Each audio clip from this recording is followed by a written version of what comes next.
What is going on, guys? Oh, my hair. My hair.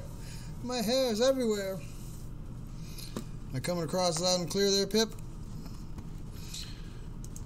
I doubt Zach can hear me.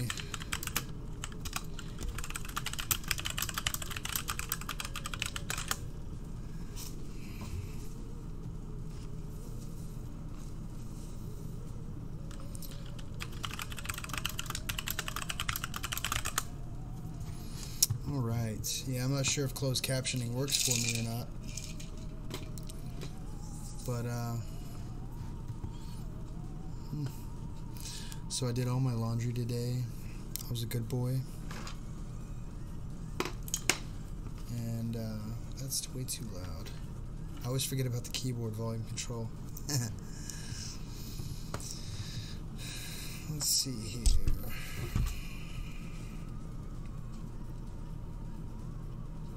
Not Uber. Definitely not Uber. Holy crap, closed programs.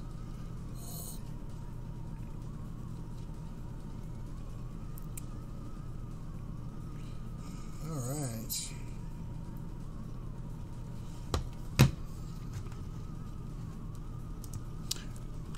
You can hear me, Zach? I am AFK.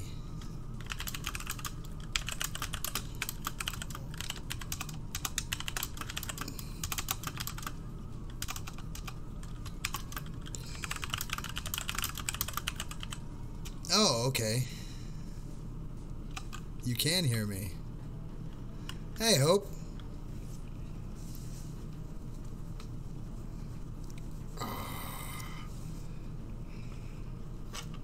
Yeah, I don't want to be rude to anybody, so. Well, let's see here. We got Zachary the Gamer. We've got Pip. And we've got Hope. Let's see what else we can scrounge up from the Discord there. We're just gonna go right here. My channel. Well, we got 4 people in here watching.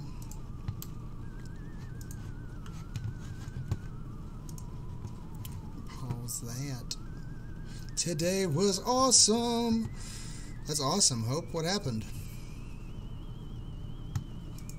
Talk to me. Let old Uncle Chappy know what's happening in your life.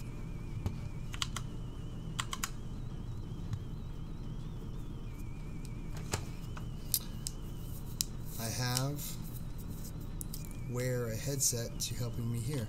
Oh, right on, Bubba. Oh, I made an ugly face there. I paused it like I was going like this. Like it's one of those dead faces. It's really. Today is Bloody Hell Monday. Oh, yeah, I guess it is. Bam.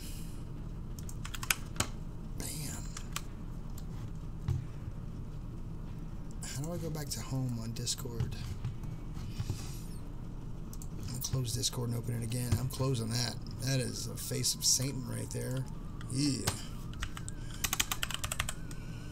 Why does the wiki keep popping up? You know, you'd think I could get some of this stuff done before the show, but unfortunately I can't. I have to be streaming for it to work. It's ridiculous. Oh, that's kind of a cool game, Rogue Legacy. I'll install that. What are the games I got?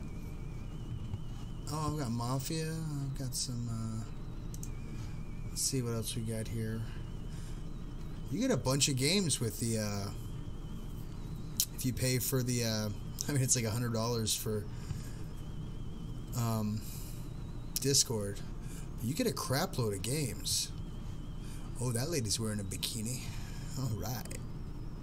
I thought that said tranny. It says tyranny. My mind is in the gutter. Disgusting. View all games. Let's see what we got. The end is nigh. De blob. Oh, Bioshock. Yeah. Love me some Bioshock. Project High Rise. Oh, that doesn't look fun. Oh, that looks kind of fun. Oh, a lot of side scrollers. I like me some side scrollers, don't get me wrong. But enough's enough. Having quesadilla for dinner. And it's Pip's fault. Pip, you better own me a grilled cheese. Ooh, grilled cheese, that's pretty good. Like 5 kind of cheeses. Brutal League. Why does that look like the guys from that cartoon, Death Clock? I'm just looking at all these, Ticket to Ride. Oh, that looks terrible. Oddworld. Stranger's Wrath. Oh, you still love Oddworld's Odyssey. What is this? Like Abe's Oddworld? I'll install it. Whatever. I got gigabytes. Oh, Rogue Legacy installed. Cool. Alright, back to you guys. I was just looking at video games. If I suddenly go quiet in the chat, I'm getting Rocky out of some mischief. I have chicken breast nuggets. Chicken. Yard bird is what we like to call it around these parts. All you had to do was say it.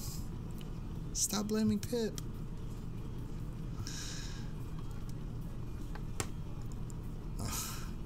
Little bugger was climbing his cage bars. It was time to let him out. Is it a dog or a cat? If I suddenly... Oh. Hey, Angela. Just a person. I'm painting. I would stream it, but no way of doing that. Why can't you? Oh, because you got to use the phone and... Yeah...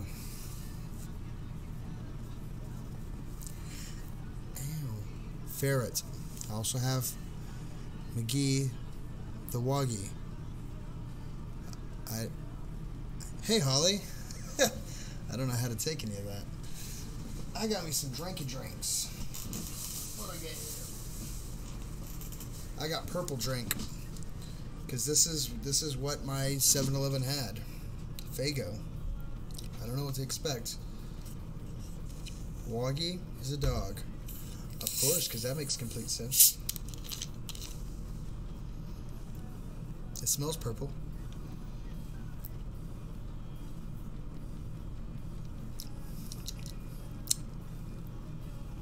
Tastes like sugar and purple.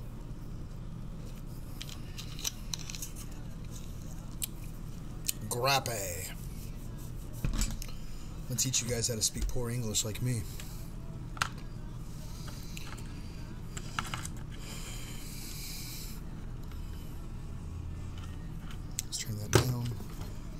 There. I was playing with my soundboard again. I did not put y'all through it. Yes, but it's really dark and laggy.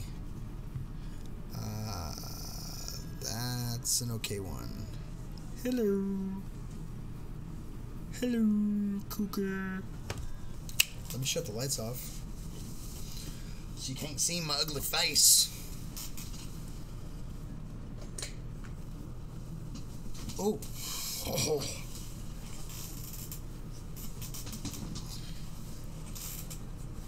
Stop sitting on my dang wallet. My wallet.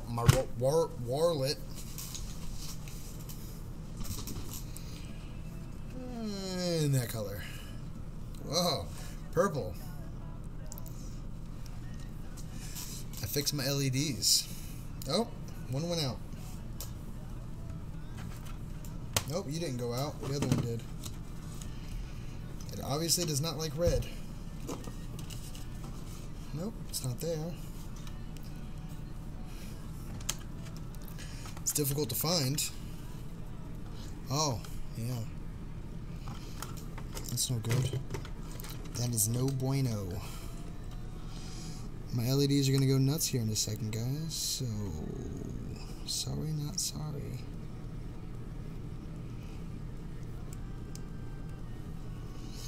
Oh, they did not. Nope. Let's try not to touch that. How's that? Oof, migraines are the worst. Had a migraine for days. Stupid allergies. Yandiri, how you doing? Welcome back. Yandiri, would you like some of my purple drink?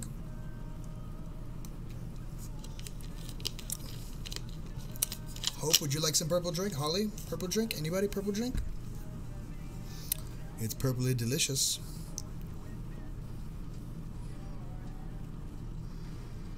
Angel, for you, only where are you? Miss you. English. Where are you? Comma, miss you. Got parried. Me. Yes, please. No thanks. Y'all's lost. I don't care. Pip wants some. It's delicious.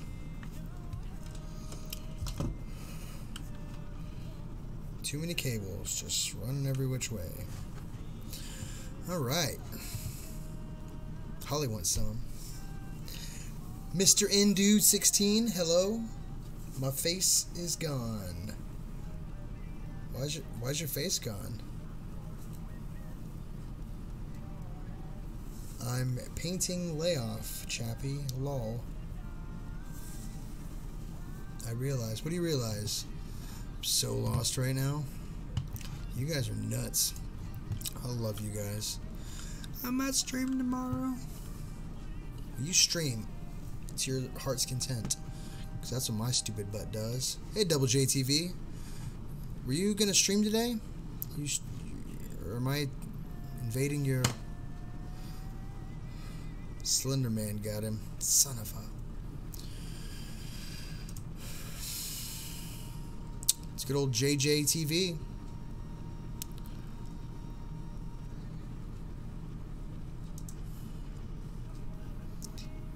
He does not give me a hey. He gives Pip a hey, because she's a lady. I stream on Tuesdays, bro. Oh, okay.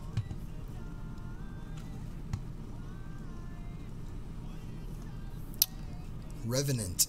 Ethan. What's a revenant? I know that term. I don't know. It says I have 2 people in chat. Let's try to change that. Yep, says I still only have 2 people. Hey Chappy, where'd you go? Oh, shoot, hang on. Nope, I'm still streaming. Wait, what happened? Something happened?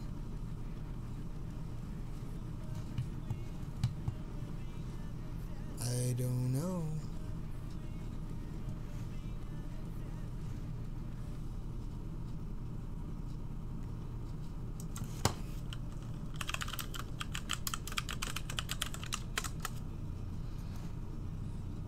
Something had happened.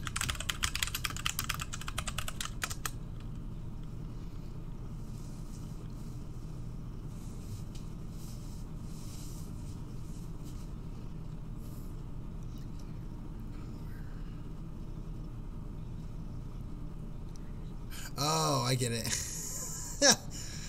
You're freaking me out, man. Mr. Indude 16. Yeah, I guess I didn't. I've had so many problems that it had been here from day one. Because I'll be on this, I'm on another page, and I can just see y'all's chat on the side. And I'll be reading, and they're like, audio, or Mike. And I'll just read through a whole story. No, that still happens from time to time. Let's check on another one. I want to check this one out, but I don't know. The Suicide King. 2 minutes. That's my kind of story. All right. Spacious. I don't know. Is that pronouncing your name right? Well, it's spacious.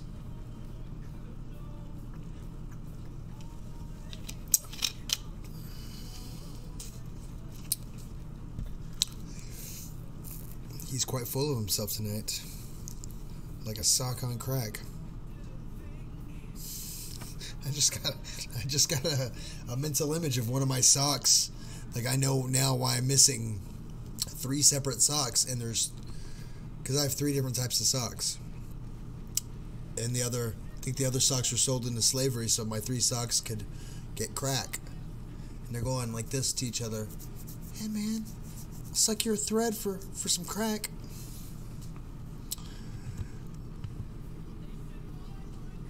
Do you see my watermark during my live stream?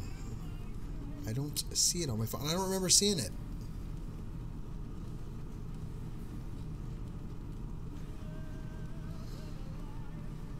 How did you read that wrong, Pip? Please tell me, because it's probably way more fun. Anyways, we're going to do this story. It's called The Suicide King. Good. I don't remember seeing neither. That's actually how Spacious talks. So there's that.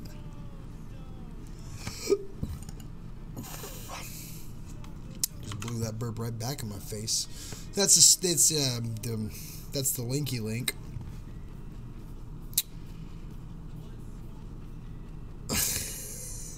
Fact. I don't want to bang on anything too hard and something shut off. I accidentally turned on last night. I tried turn off. I want to sing on Discord again. Suicide King. The Suicide King. Let's give this a shot. This is from back in 2010 by none other than John Spade. Swear to God, that's how he does his name. This guy might be full of himself, but that's what he wrote.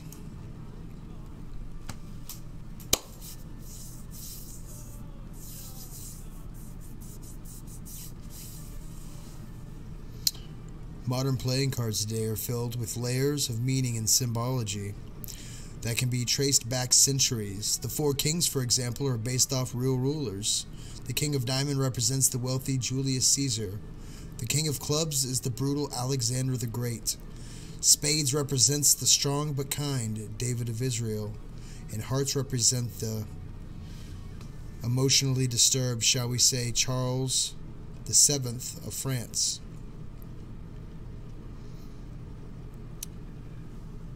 Yeah, that's right, the 7th, because it's VII. It would be IIV if it was 3. But then why wouldn't you just do 3? Anyways, I got it right. We're fine. It is this king that we will be dealing with today.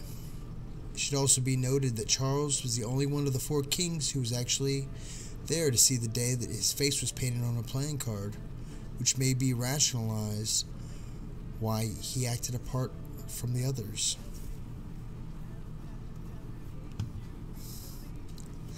Charles Visage, said that wrong. I made that way fancier than it should be. It's his visage. We're gonna try this again. Charles Visage was put on the King of Hearts at the very beginning of his rule, but he never really got a chance to come in contact with the playing cards until many years later, when he became very ill with a fever and was informed that he would be bedridden for the rest of his life. It was during this period that Charles began learning card games to pass the time, such as early versions of blackjack, Vingt et un, 21. I don't know French even. I just gave it a shot. Charles lay in his bed for 2 years, constantly fiddling with the cards, and always getting weaker. As time continued to pass, there were reports that Charles had begun obsessing over the idea that the king, being the 13th card in the suit, was causing him bad luck. He talked about how he was starting to see the number pop up everywhere, and that he was close to figuring out the secret. Of course, his ramblings were blamed on the fever. By the end of the 2nd year, he had been declared insane, and his son, Louis VII, took over the throne. One day, several months after the end of his reign, one of Charles's physicians went to his chamber to find the frail old man standing in the middle of the room, wielding a large sword. Before the doctor could react, the king said,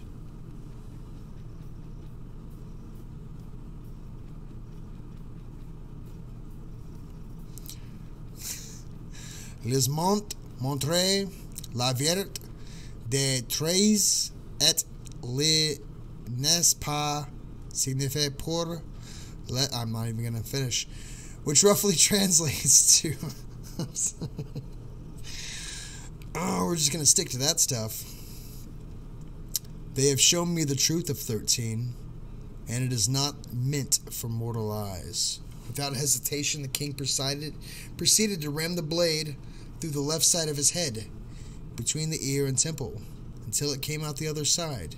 He wavered a moment before collapsing to the floor dead.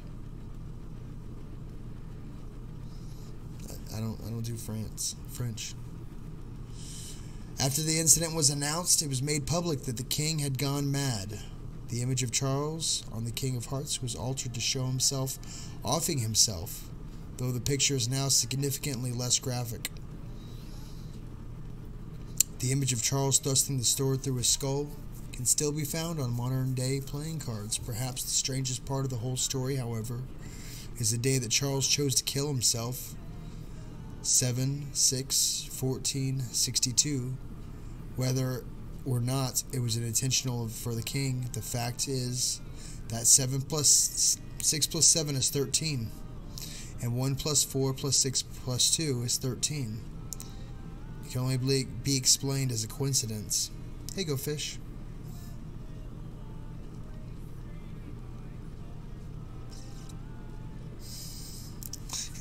Yeah, I don't. It is recorded. You can go back and play it as much as you want. It's about 23 minutes in, a little less than that, so 21 minutes in maybe.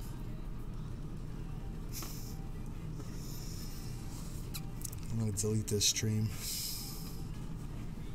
Stupid story. So there you go, a little history lesson. Hate my laptop. No, but like more. I have a fever. You see. What? Hey!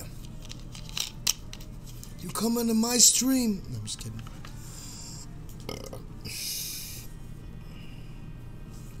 Smoke break. Look at that, another playing card one. 25 minutes long and not gonna happen. This one's 12 minutes. It might. The Crimson Mansion.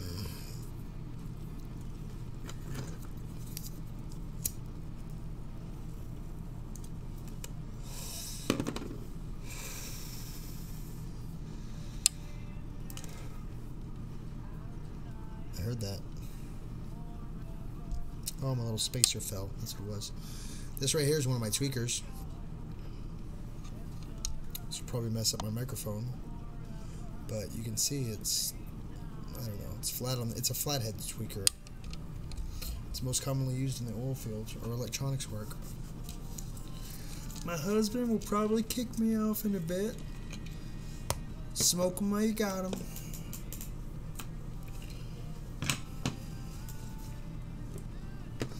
You don't got a phone you can watch me on? Hello, you all. It is sunny, so going out for some vitamin D. We'll check in again after a while, my friends. Oh, I just popped my back. That was stupendous.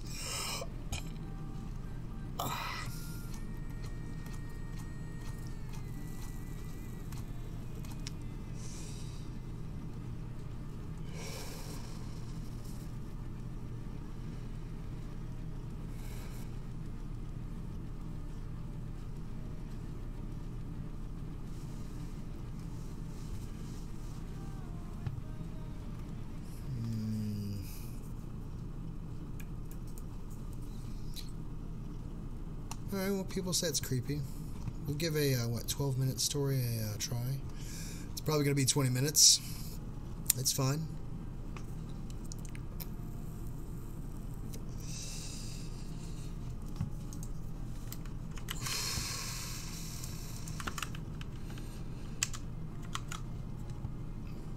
See ya. Have fun. You too. Enjoy your walk. You should probably stream me on your phone. Just saying. Just saying.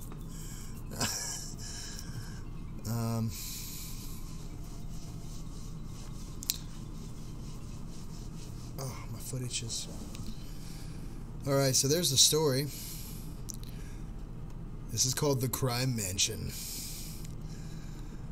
Yes, barefoot in the mud was such fun. You know what? When I think barefoot in the mud, I think there's broken glass in it. And I would hate to think that I put my foot down on some broken glass and it cut through the bottom of my foot to the top. That's one of my irrational fears. So I don't like mud.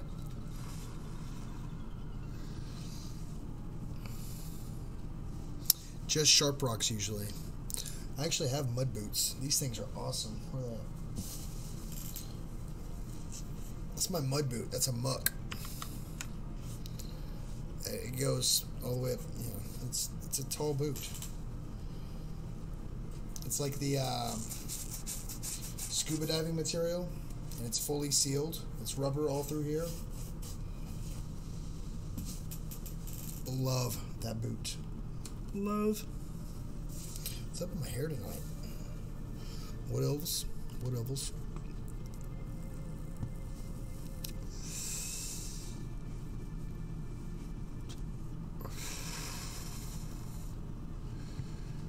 That's why I only go barefoot in my own yard, but not after the black widows start hatching out. That's some R medical gore for you. Yeah, I'm stepping on. Ugh. Sliders make my skin crawl. Snakes? The spiders. Danger noodles scare you?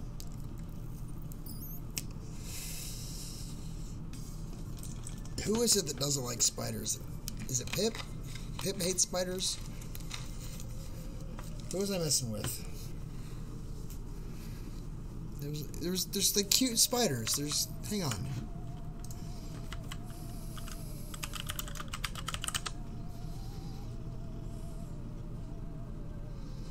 Let me find you a cute spider. A real life spider. Oh, it's you, Cougar? I knew it was somebody. I'm sorry.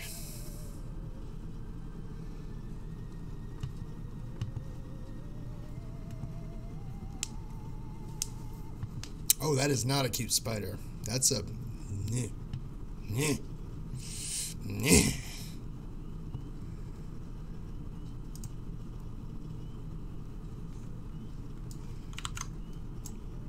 Look at that. That is super cute. It's got lovely lashes, blinkies, fuzz bum, nom wigglers, tappa tappas, and scuddlers. Find the brown one. What does that mean?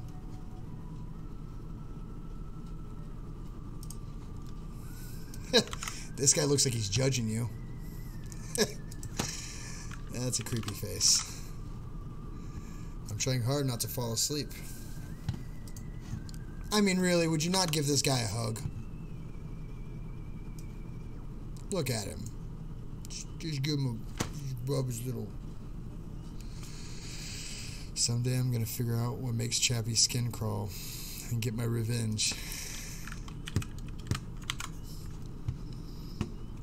That's why I'll never say.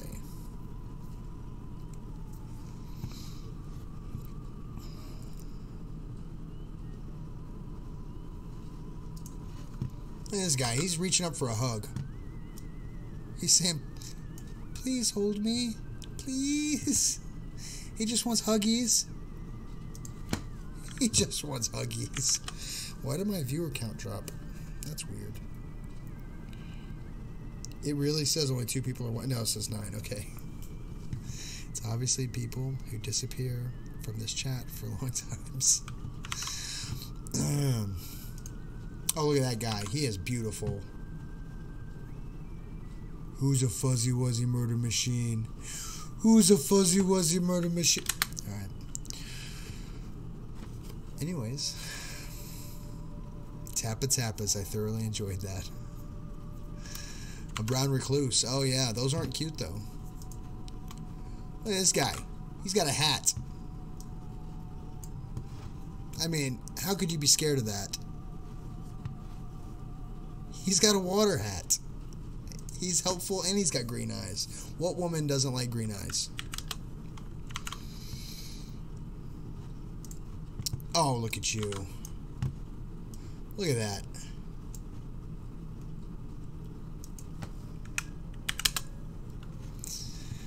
I don't know why you people are freaking out. This is the face he's giving y'all right now. Wait. It's much more unnatural to do this with my head. I'm like this. But he goes this way, so. He's trying to figure y'all out. Alright, back to the Crimson Mansion.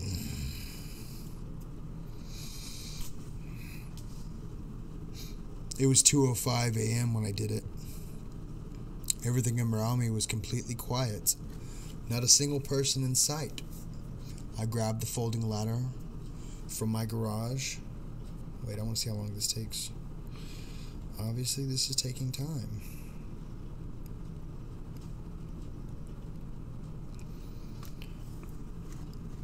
I grabbed the folding ladder out from my garage and nearly placed it right under the light post in front of my house. I quickly ran back inside and came back with a rope that I had tied earlier that night. I looked up at the light and started climbing it to the top. Once I was there, I quickly and carefully tied the end of the rope to the light and made sure it was nice and secure before I wrapped the noose around my throat. I stood atop the ladder and looked down to see her still staring at me, waiting eagerly for me to kick the ladder from under my feet. I looked straight ahead with tears in my eyes, convinced myself everything was going to be over soon. The nightmare would be over. This is how it began. When I was 17, I became fascinated with urban exploration after seeing videos about it, and thinking to myself how cool it would be to do all that. I actually convinced my best friend to come with me on my first expedition to an old school that had been abandoned for years because of funding issues. Kids around the school would tell these scary stories about the place and how it was haunted, but I just dismissed them as BS. At first, my friend didn't want to go, but he eventually caved in and agreed. For some added excitement, we went at night, hoping that it would enhance the whole experience. We were both so terrified of actually doing it, but the adventure started and there was no turning back. It was actually a lot of fun. We found old papers and textbooks and even a box full of needles left over from the dope fiends that slept there from time to time.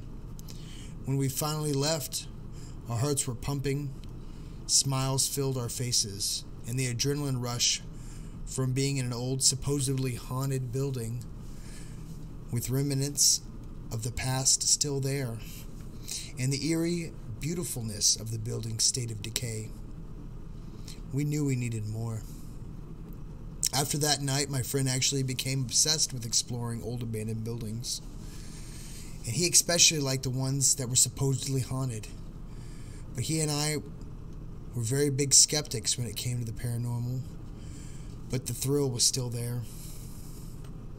Exploring became our hobby. It was much more fulfilling than just staying at home and watching movies or something. So we made it our thing. Every Friday night, we would go to a new place that was haunted and spend about 2 hours looking at everything we could find. It wasn't always easy, as abandoned buildings were not common in our area, so sometimes we would have to go back to the same place we'd already visited before. Still, we didn't care. It was some of the best fun I had ever had. until all of that fun suddenly ended when my friend told me about the Crimson Mansion. It was Thursday morning, and my friend had come to pick me up at my house so we can go to school together.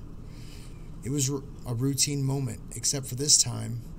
Before I could even sit down, he smiled at me. He smiled at me with excitement. "I found the perfect place for us to go tomorrow," he said, his eyes lighting up as he told me. "Oh yeah? Where at?" I asked. "I was talking to this guy in a chat room yesterday, just asking people about any abandoned places that they knew about so we can go visit them. Anyway, I started talking to this dude, and he tells me that there's an old mansion in the middle of the woods that used to be owned by this very wealthy Japanese family. And get this, apparently a lot of people died around there." "Oh crap, that's effing brutal. Where's it at?" I wasn't exactly sharing my friend's excitement. It sounded sketchy, but I listened anyways. "I don't know the name of the actual place, but the guy called it the Crimson Mansion. It's like an hour from here. And he said that if I wanted to see something really cool and creepy, I should go there. Oh, and he tried to scare me by saying, legend has it that this particularly evil spirit lives there in that mansion, so beware. So you know that we have to go now. Go at night."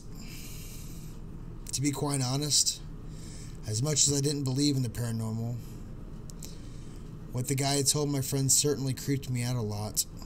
It didn't look like, and I didn't want to look like a little B-word, so I pretended not to care, telling him that we were going to have the time of our lives. We went to school. The day played out as usual, with nothing exciting. But the next day, that was ahead of us. That morning, I told my mom that I was going to sleep over at my friend's house, and then I'd be back the following day. I got picked up, went to all my classes, and ended up the day in a positive note. Then it was time to get going. With my friend in his car, already looking the way to get there on his phone, we unknowingly set off in the worst nightmare imaginable. We had been driving for about 45 minutes when we spotted the beginnings of the forest. Like it had sprung straight out on the ground. Oh, that was not my phone. Cancel. I don't know what that was. Oh. Clippies.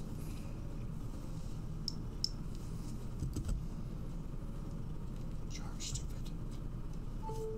There you go.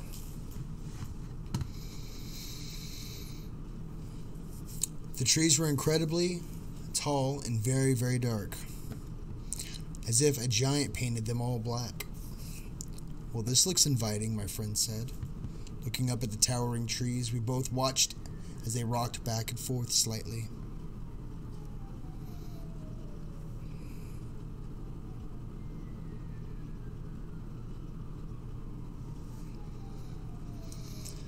I didn't expect for it to be windy this night, or tonight. Sorry. I didn't expect it to be this windy tonight, I said, grateful that I always brought a warm jacket with me. "The entrance should be somewhere a little further on the right. Let me know if you see anything." As the sky grew dark, we started paying close attention to the road, hoping to find the entrance of some sort. Finally, after about 20 minutes, we discovered a road that led into the woods. There was just one small problem. That point of ingress was closed off by a metal fence with a big sign that read, "No trespass." It was kind of weird. I thought it would say "no trespassing," but regardless, we parked in front of the gate and got our stuff, climbed over the big metal fence. There was no path to guide us, just overgrown bushes and trees all around. We turned on our flashlights and proceeded into the forest.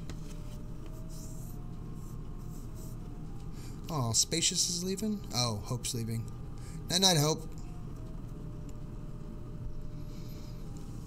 The wind was blowing really hard by this point. It was getting pretty cold, but we kept going. So did this guy tell you exactly how to get there? I asked. I really did not want to get lost in the woods.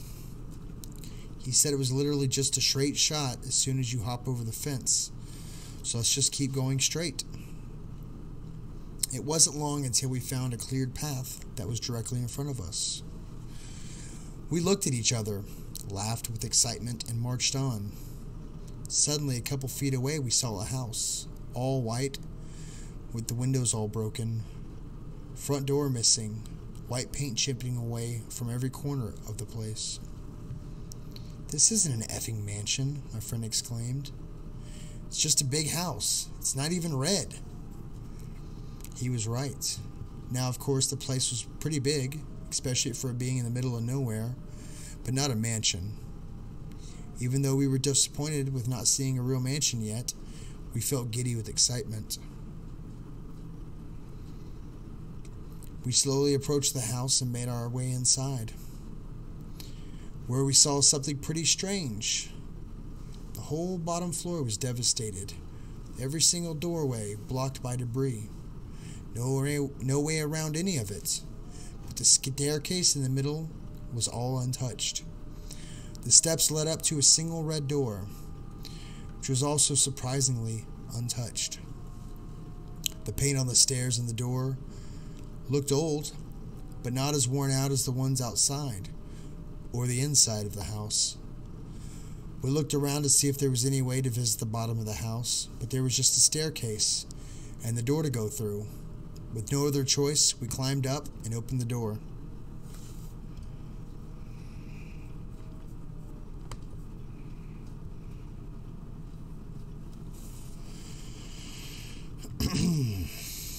Inside was a large table pushed against the end of the room, with candles on each side, and what appeared to be a big book in the middle.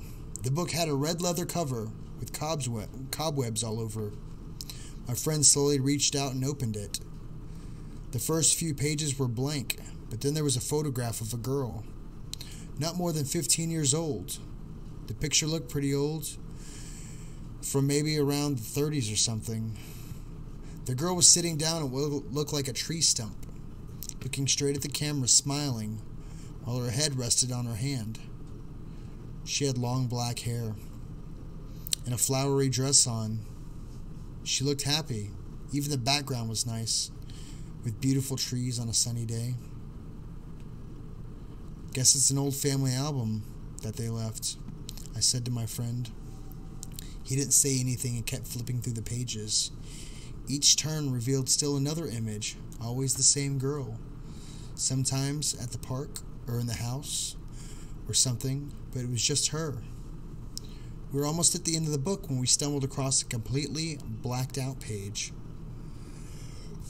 "Why the F is the page black?" my friend asked. I didn't have an answer for him, and I think we were both hesitant about turning the page again, as we never did. I wish we never did. As he turned the page, we saw the girl again, except this time, she wasn't smiling.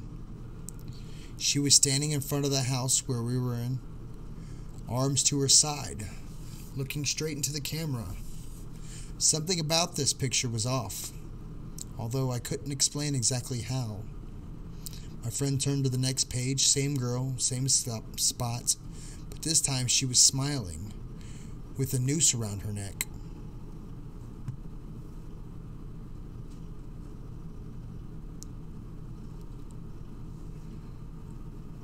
We both started looking at the picture for a while, saying nothing. He turned the page and what he saw made us jump back, because the girl was now hanging, but she still had a smile on her face, looking straight into the camera, her neck slightly elongated, their head tilted at an impossible, almost 90-degree angle. It was horrifying. The more I looked, the more scared I became. The feeling, staring at the picture, was just absolute dread. "Come on, bro. Let's get the F out of here," I said. Yeah, let's leave," he said. Still looking at the picture, I knew he was scared too. He closed the book, and we practically ran out of the room. We got to the bottom, stepped outside, and froze. We were paralyzed. I felt myself starting to panic and got slightly lightheaded.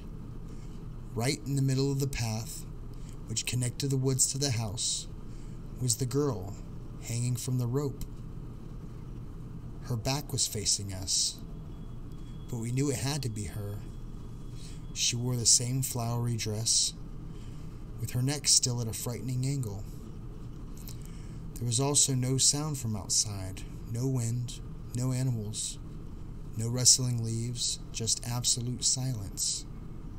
All we could hear was our breaths and the slow creaking of the rope as the girl's body swayed back and forth in the air. I looked up, but the rope wasn't attached to a tree. It just went up into the sky with nothing that could be possibly holding it. We couldn't move, couldn't comprehend what was happening. Without warning, the girl's body suddenly fell from the sky, smashing her legs in the ground below, all of the bones breaking. My friend and I both fell back as if pushed by something, our flashlights falling to the floor and illuminating the body on the ground. We stared at her mangled corpse on the floor for what felt like forever. Then, faintly enough to have nearly been missed, we heard a laughing coming from her. It was soft, almost delicate laugh. One of your girlfriend might make you say she's beautiful. That's what it says. Suddenly I hear her bones breaking again, but back into place. She was picking herself up with her shattered legs rearranging themselves. At last the girl was standing, with her neck still at a grotesque angle, and looked away from us. She kept laughing. I looked at my friend, who looked as panicked as I felt. I quickly looked back at the girl as her arms started lifting up in front of her. With her arms fully stretched in front of her, she began turning. But only her top half was moving. Her legs stayed facing forward. As she twisted around, she revealed her face. The same twisted smile in the picture was exactly what I saw. Her laugh grew distorted. And at that moment, our flashlights went out. We both screamed. Only a second later, the life came back to our flashlights. The girl was gone. Our friend looked at me, his eyes wide. Run! We both snatched our flashlights and ran back the same direction we had come, sweat pouring down my forehead and my heart beating out of my chest. I ran faster than I ever ran before. We kept sprinting to the right, but something wasn't right. The path that we had taken hadn't been this long. As the thought occurred to me, that mocking laughter started up again, seeming to come from directly behind us. Tears welling up in my eyes, blurring my vision and making me feel like my footfalls were coming more and more slowly. Exhaustion set in and felt my limbs grow heavy. Right before I gave up, the path ended. I could see the fence. I ran through the thick bushes and branches and double-timed my way to the fence. Once on the other side and next to my friend's car, I stopped and looked back. Nothing. Just the fence, the trees, and the darkness. No sign of my friend. I listened to hear if maybe he was running up, but I heard nothing. I called out to him, but no answer. Several minutes passed. As I kept screaming out for him, I knew that I couldn't go home alone. I had to find him. Summoning up all the courage to try to push my fear inside, I cleared the fence and started running back to the house. I found it almost immediately in full panic mode. I stood in front of the door and called to my friend. A voice answered me from inside the house. Without thinking, I ran inside and went upstairs, coming again to the door. I could hear someone moving, so I swung the door open, revealing the table and the book and the lit candles, but nothing and nobody else. As I stepped in the room, the door slammed behind me. I rolled back and tried to open it, prying at it with my fingers, but nothing helped. Part of my mind insisted that the wind had been responsible, but the fear was coming back, and it only escalated when the book on the table flung itself open. Even from my place near the door, I could see the picture of my friend hanging in front of the house, with his head almost completely to its side.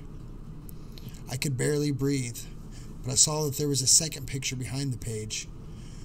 I don't know what compelled me to step forward and turn it, but I did. The last page of the book was a picture of me, hanging with my neck and face, just like my friend's, hanging in the front of the house. The candles went out, and I heard her laughing right behind my ear. Before I could scream, her hands grabbed my face and covered my mouth and eyes. I felt like I was falling into nothingness. I thought it would never end, and suddenly opened my eyes and found myself at home, in bed. No, I thought, it couldn't have been a dream. It wasn't a dream. I turned to my bedside lamp and started crying when I looked around the room. The picture of the girl was plastered on all the walls, covering everything. For some reason, though, my fear completely subsided. All I felt was sadness, as if compelled by her. I went downstairs to my garage, grabbed some rope, and tied a noose.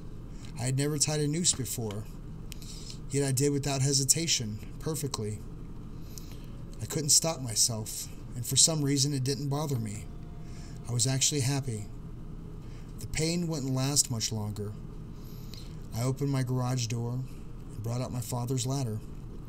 Placing it under the light post, right in front of my home, I looked down and saw her, the girl, gazing upward, her head still tilted on her deformed neck.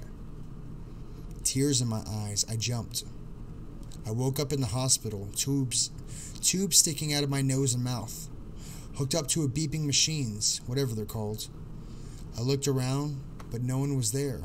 I went back to sleep. Waking up again, all the tubes and machines were gone. Just my parents, who hugged me as soon as they saw my eyes open. My father was crying, and my mom kept saying, "Why would he do this?" Apparently, I woke my dad up when I opened the garage and dragged the ladder out. Apparently, I woke my dad up when I opened the garage and dragged the ladder out. So when he went to see what I was doing, he saw me jump and saved me. He asked me if I had made a suicide pact with Sam, my friend. I asked why. And he said that his parents found him hanging in the front of his house, just like I would have done if my father hadn't stopped me. I tried to explain what happened that night, but of course nobody believed me. My parents kept saying I was making things up, or that it was just the shock of almost dying. At one point, police came in and started asking me a bunch of questions about what I knew and what happened, where we went that night. I still couldn't think straight, but I managed to tell them everything. They both looked at each other and said very calmly, "Son, someone saw your friend's car near the patch of the forest in the middle of nowhere and called it in. Some officers went to check it out and saw that the keys were locked inside. He also found this. Is this yours or his?" One of the officers handed me a picture. It was her. The picture we saw of her in that book. A peaceful scene indeed. I started bawling. My parents told me that I was going to stay in the hospital for a while because they wanted me under suicide watch. I couldn't have cared less. It's been a little over 3 years now, and my life has somewhat returned to normal. While under suicide watch, the cops told me that they investigated the house I had talked about, but found absolutely nothing. It somehow didn't surprise me, and everything was left at that.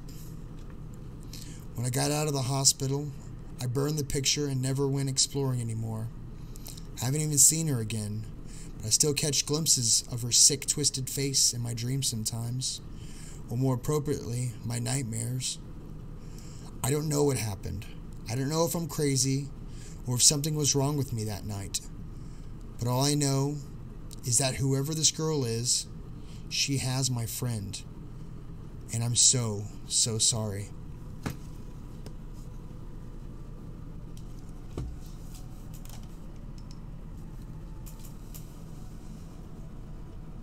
Kept seeing things at the corner of my eye. Nathan, you see anything? I swear to God, if he answers, I'll pee myself.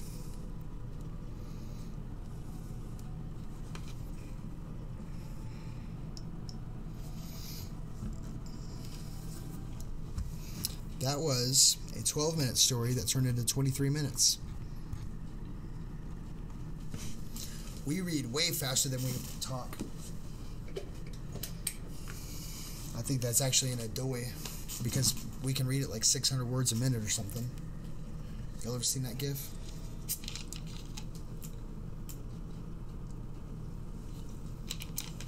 And it's so GD hot in here. Let me fix that.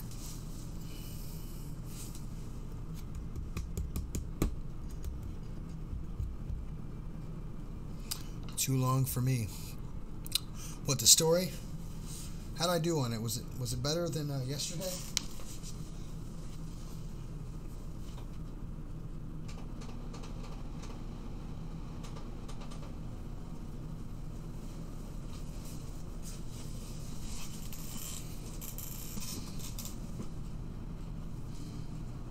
It was good.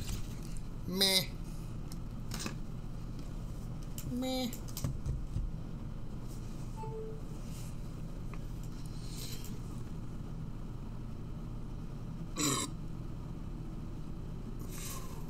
Excuse me. How you folks doing?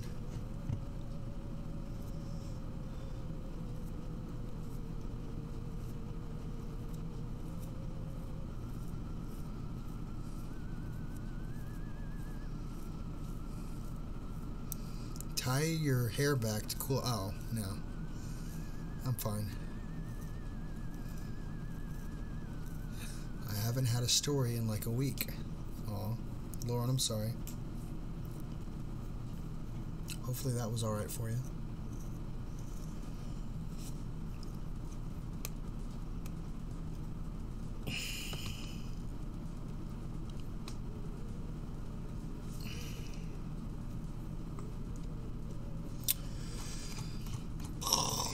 Not doing that one. That's a long one.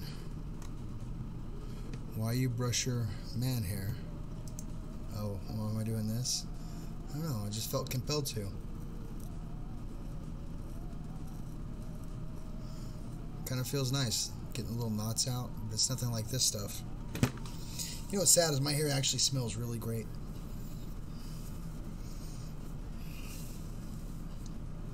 And it's still soft and silky.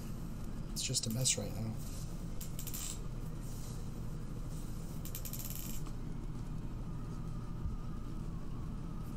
I was like, why does my mustache look really long? Chappy, last night I was awoken by a tremendous crash of thunder. Oh. Mustache man. Hey, Emmy, how you doing? Smells like a bro. No, my hair smells wonderful. It smells like girl hair. I'm fine with that. Emmy! What am I seeing in my picture? Oh, it's my camera stuff. Bought this camera just to sit in here. I'm an idiot. I've got memory for it.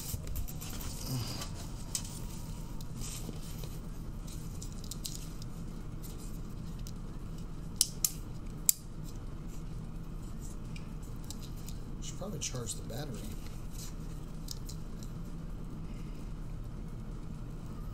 Oh, these are only 16 gigs. I've got a 60 gig around here somewhere. Oh, I think it's in here actually. 64 gig, is it? Yeah. 64.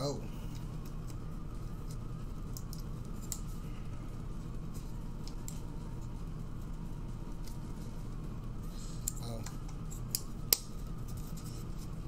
Let's back on. Let's see what you got. Food. Food is a setting? Oh, Jesus. Oh, food's a setting. Oh.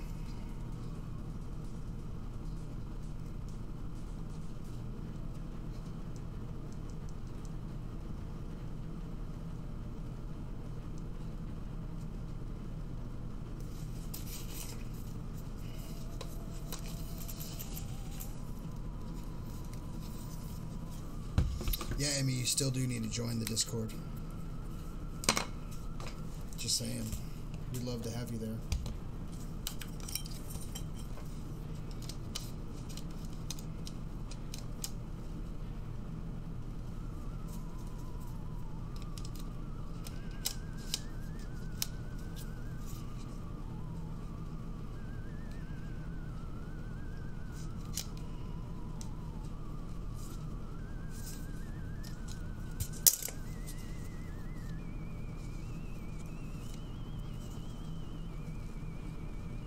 Battery's almost dead.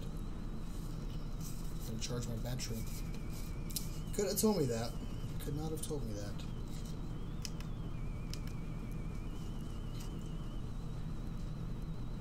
I don't know what's happening. I still don't. Oh, wait. Go to picture mode.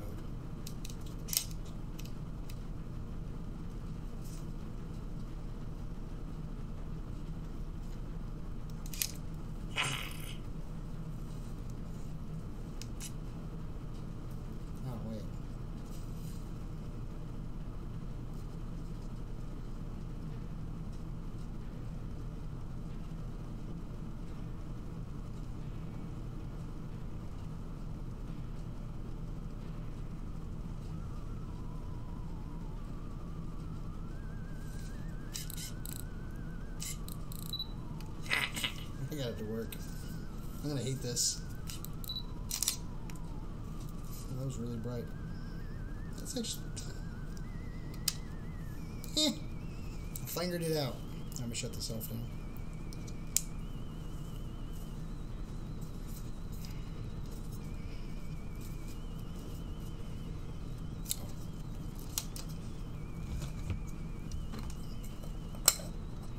Nope, you go there.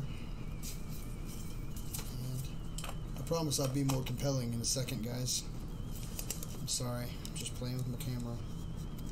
I don't know why. Just felt the need. Oh, I got two 32s right here. And then I got two 16s and a 64. Someone do that math. What's that math?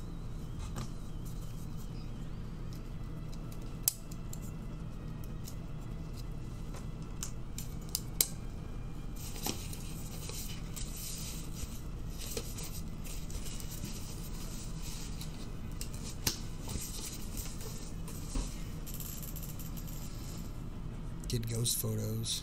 You just photograph us into the face. I did. I just stole your souls. I mean, I'm fun, you know. At least I'm not boring when I have your souls.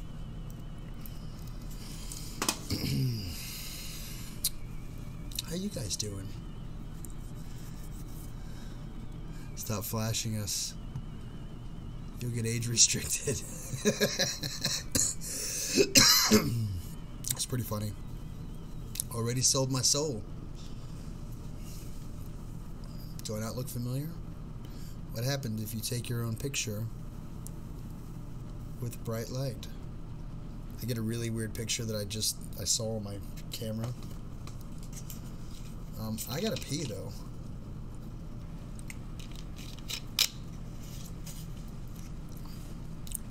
It's called getting married. Dun dun dun. I never had a soul. I'm a naturalist. Do you mean a ginger? Are you a ginger? I mean, I think they have souls. They're just hidden behind a freckle or red hair or something. I can't sell my soul unless it's an emergency.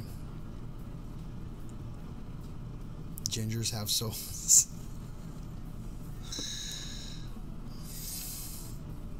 Here's the great debate. What did I start? I'm gonna go pee and untangle my freaking hair. Jeez Louise.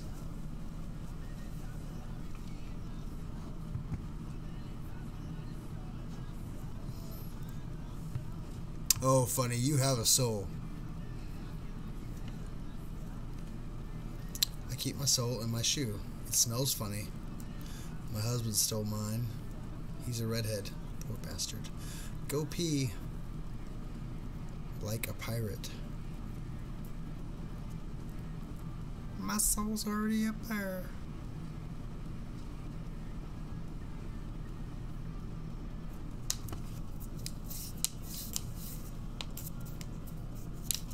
Alright. I'll be right back.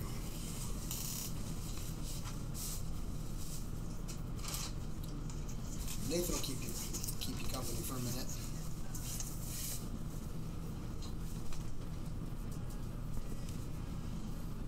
Ask him questions.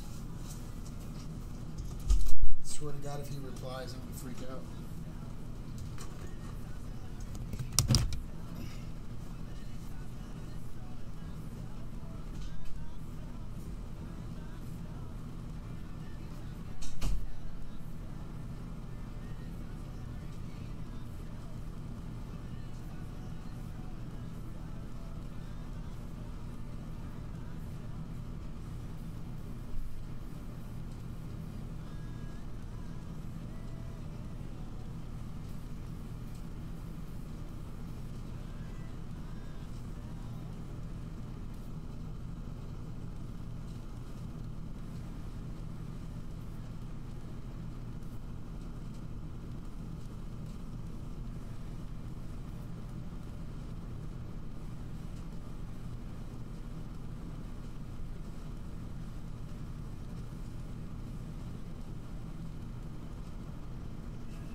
Hey, Ernie.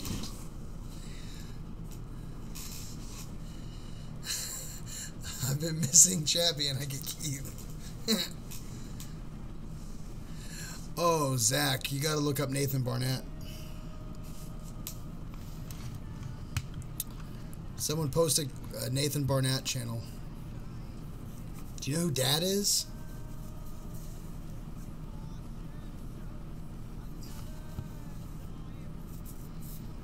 There's a man in the woods. What's the man doing in the woods?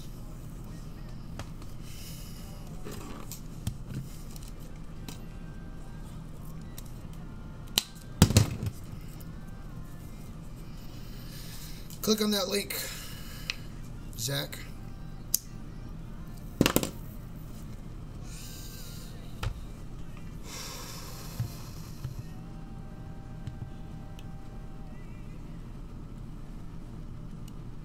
Oh, yeah, I remember when Colin Fruse went over to Germany, he realized his name meant farts, and people laughed at that. Kind of funny, actually.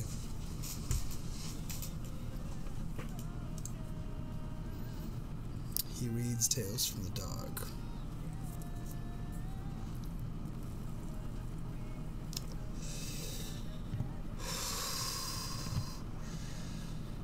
Why is Origin open? Close that crap.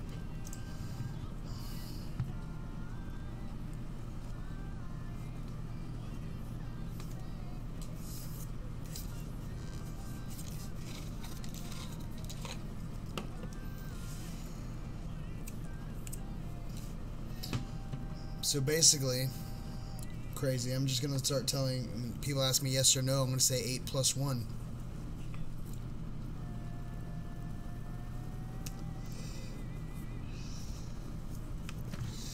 Well, click on the link, Zachary. It's very funny stuff.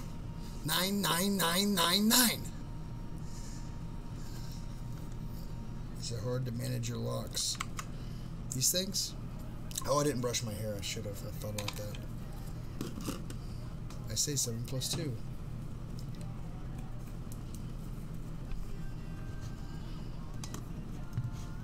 What's David posting?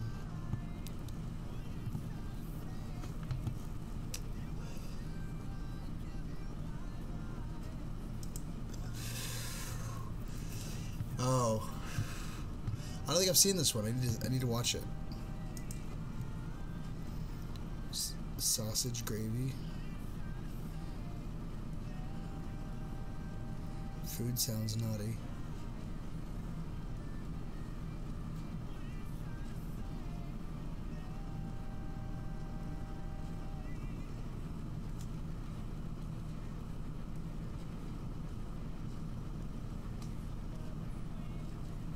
That was weird.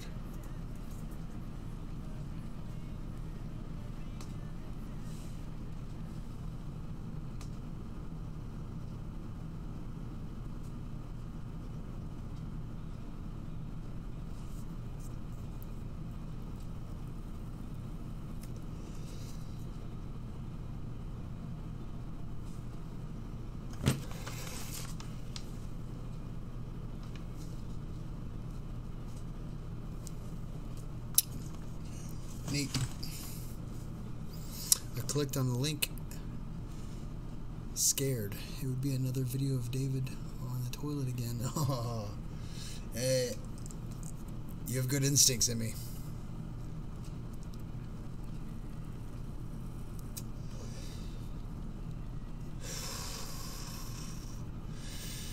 Yes, feed it paper. No, my little bottle was shaking. I had to figure out why it was shaking. It's because the fan was shaking it.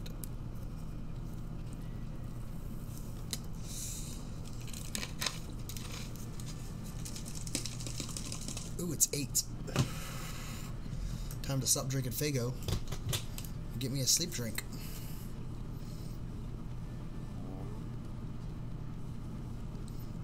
I'm gonna get me a sleep drink real quick. Burb.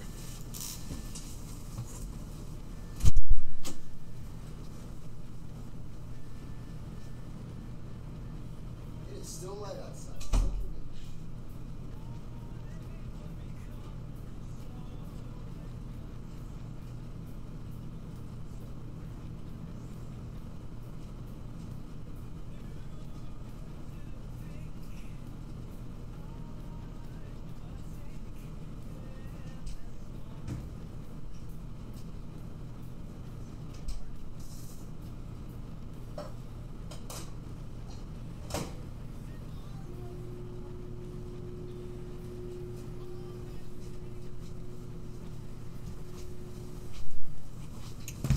I'm not wrong to think that it's 8 o'clock at night and the sun's still up, am I?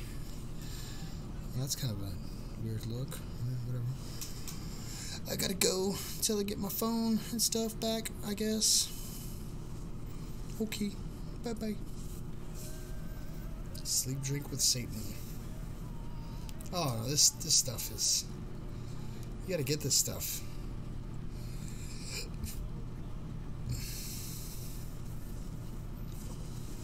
It's dark in Dallas.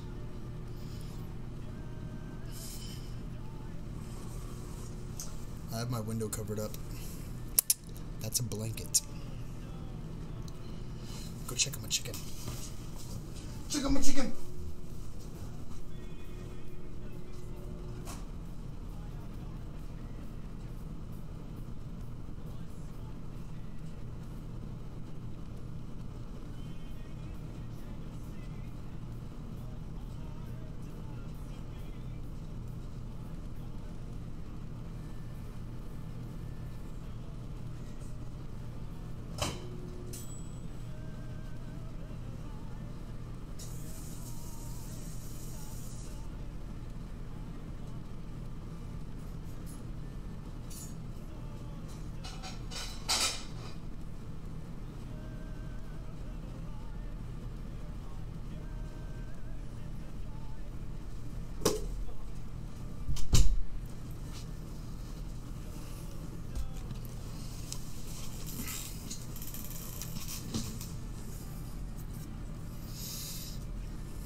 Check this chicken. Check it. Chicken of China, the Chinese chicken.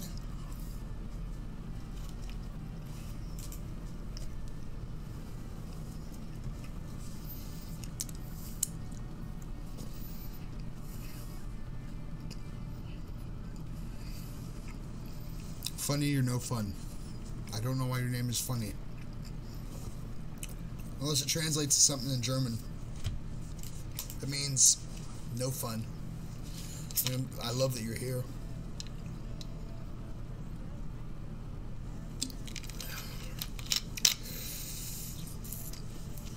B&L. Oh, Bare Naked Ladies, yeah. Thank you. Dang funny, you're way behind. I invented fun. You're German, right? I said it before you did. Spacious. You're German, right? Funny.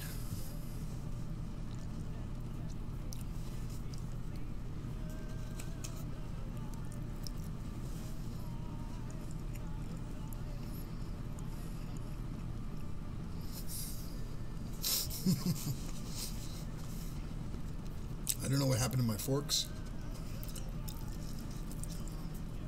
Can I eat with my hand?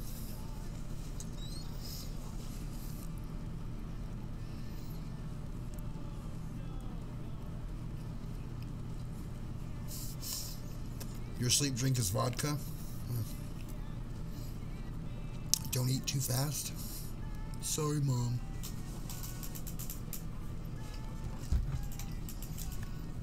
There's caffeine in this, isn't there?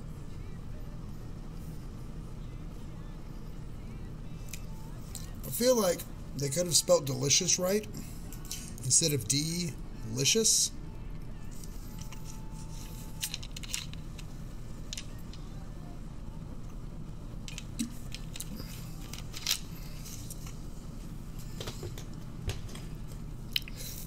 Well, funny, snakes aren't funny, so I don't know what to tell you, bud. They're hysterical.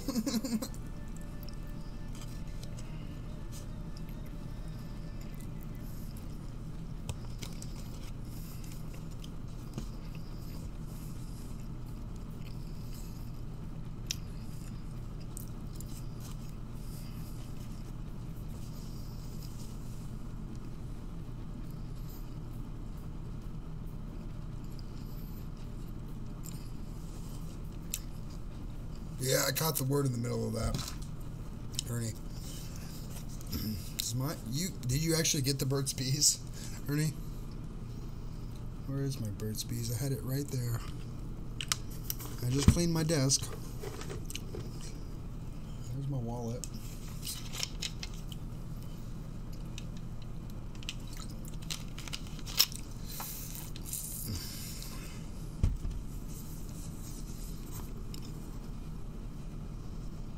There's that Burt's Bees. Where is... Oh, there it is.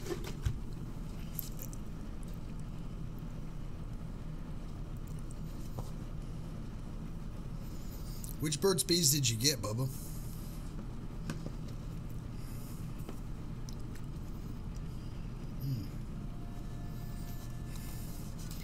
I'll teach you to clean your desk. That'll teach you to clean your desk. I know. It's a big old chunk of chicken right there. I'm wearing chicken now. Nil.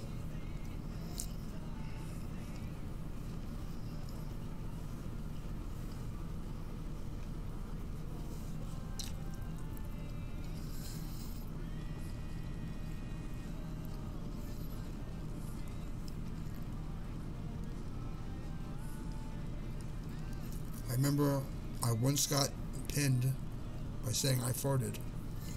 What do you mean you got pinned?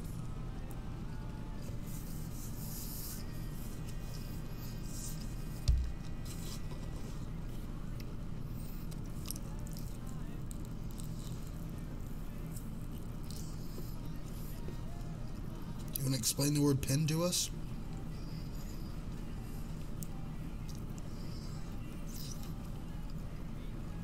Oh. Well, yeah, funny. Funny might have figured it out. Creep show. Just me eating.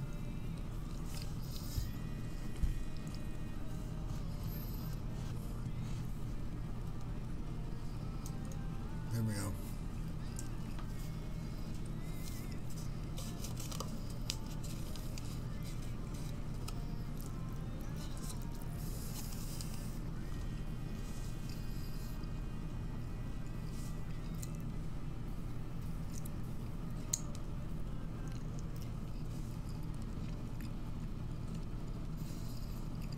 What if I did my videos like this?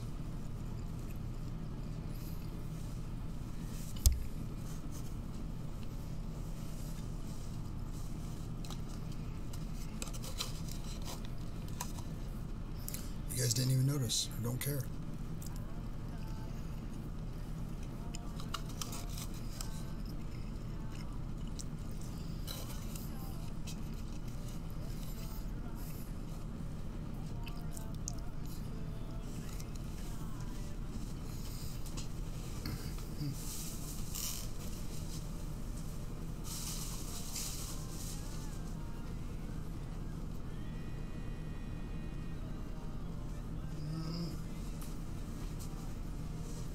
Wet wipes.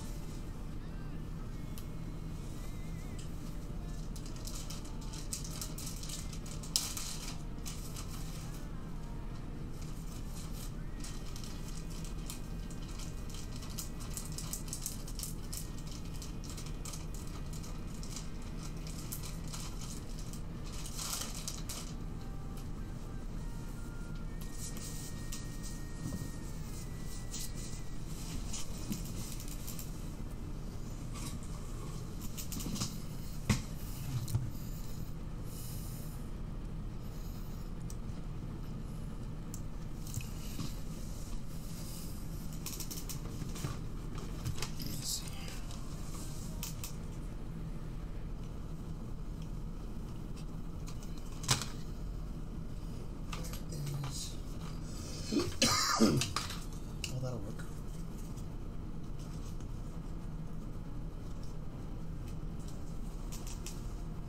Yeah.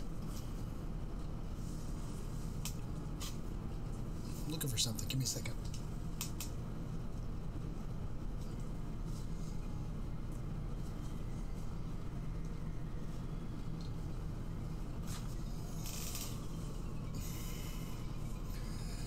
Oh, heartburn.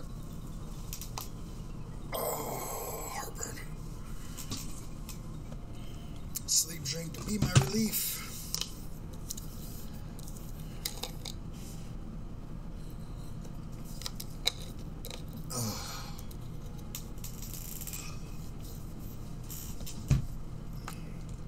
I don't think it's heartburn anymore. I think it's like acid reflux or something.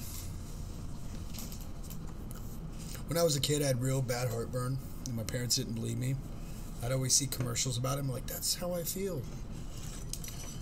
And then, I don't know, last time I saw them, I had real bad heartburn. I'm like, oh, you get heartburn? I'm like, yeah, I had it since I was a freaking kid. And they're like, my dad was like, oh, you did? Really? I was like, yeah, I told you. You didn't believe me. Oh, well, blah, blah, blah.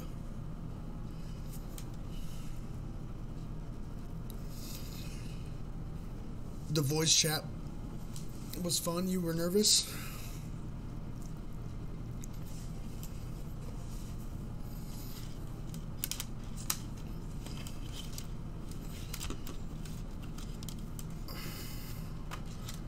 Rents just don't understand. That's right.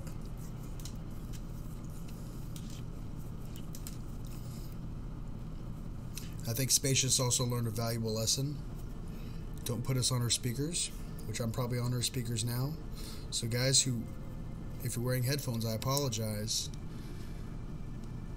But, help! She's got us trapped in here! Help us! Help! We can't breathe! I don't know. Sorry.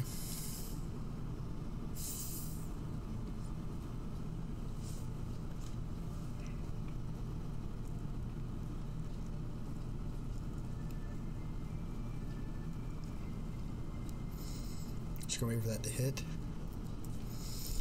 Stupid Wi-Fi.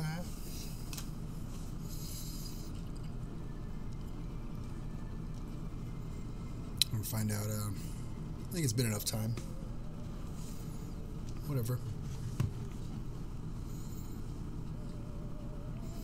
Call of Doodle. Special plops.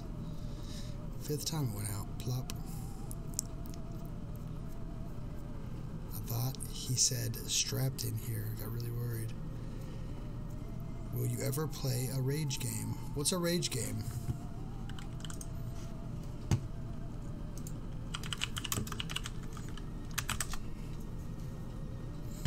That's a rage game.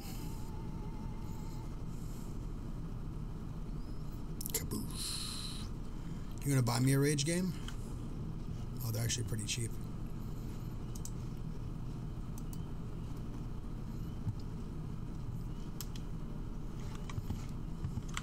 Whoosh. Why are you whooshing me?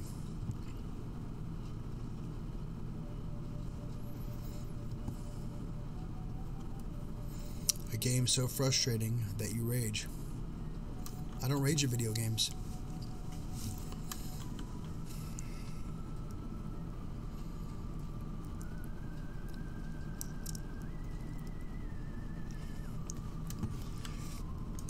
I think my best comment ever was on Reddit was oh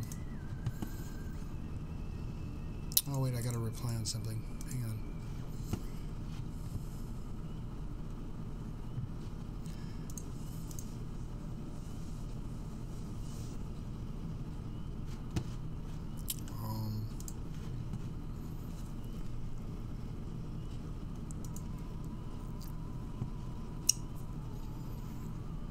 Sort by top. Oh yeah, it was only like 6,700 upvotes.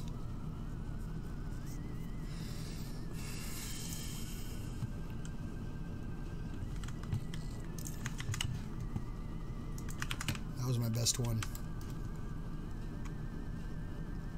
Long time lurker. Not much of comment karma. I was there once. Everything was just weird. Heard of getting over it.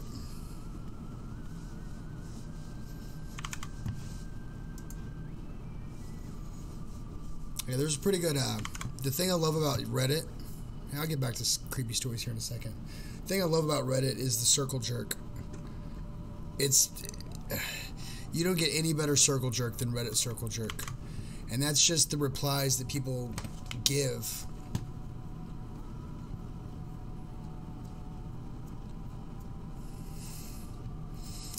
So much Chappy. Oh, you poor bastard. I'm sorry to hear that. Your bourbon.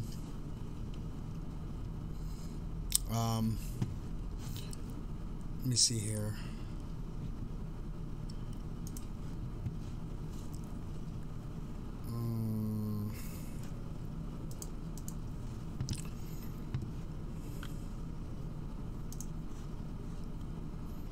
What did I give this guy?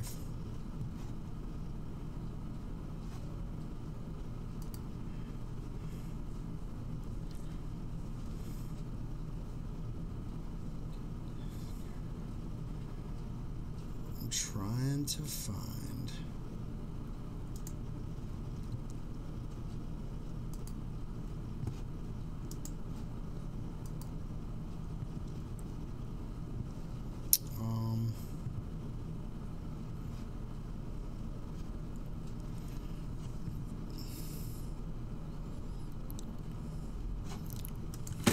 It's circle jerk. I'm trying to find a good one.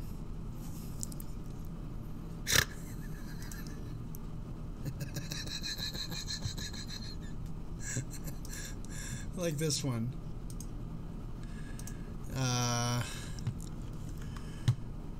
Like this one right here. It's not, it's the main comment that's funny. Like an echo chamber? No.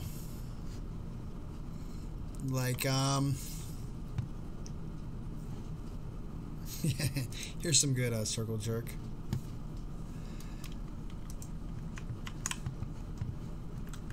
It's out of context, but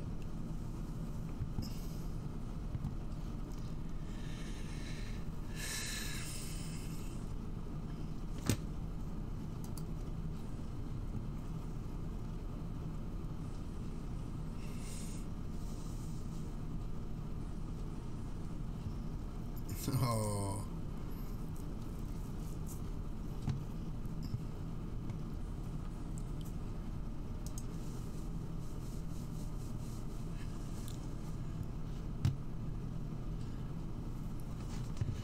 Dang it, my wife is listening to you and just keeps saying this.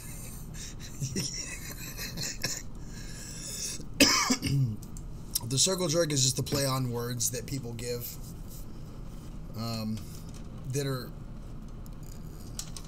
they're pretty clever, a lot of them.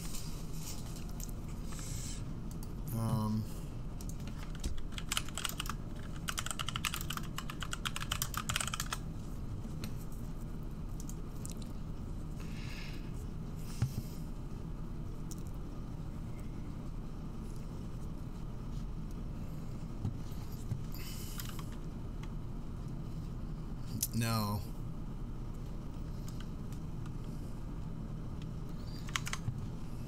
He's getting roasted about cannibalism? No. It's when you post a picture of yourself and you say do your worst, and the funnier you look, the funnier the comments. And the more upvotes everybody gets.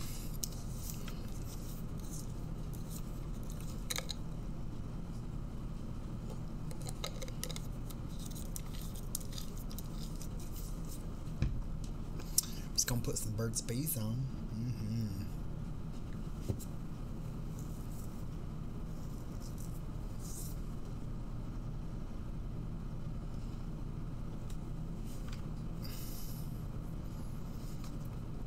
Usually it's because it's around a main theme, so the comment circles around.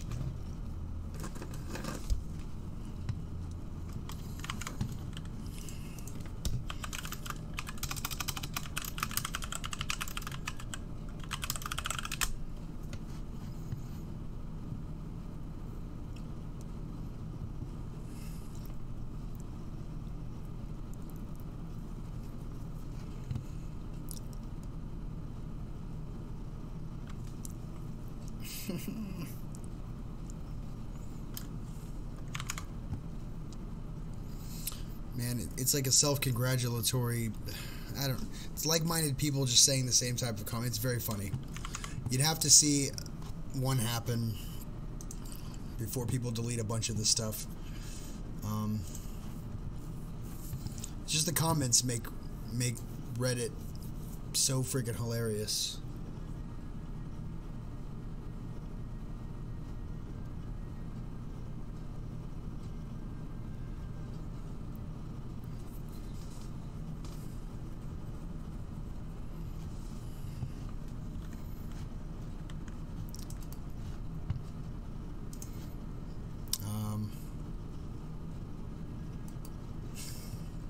I'm trying to find something.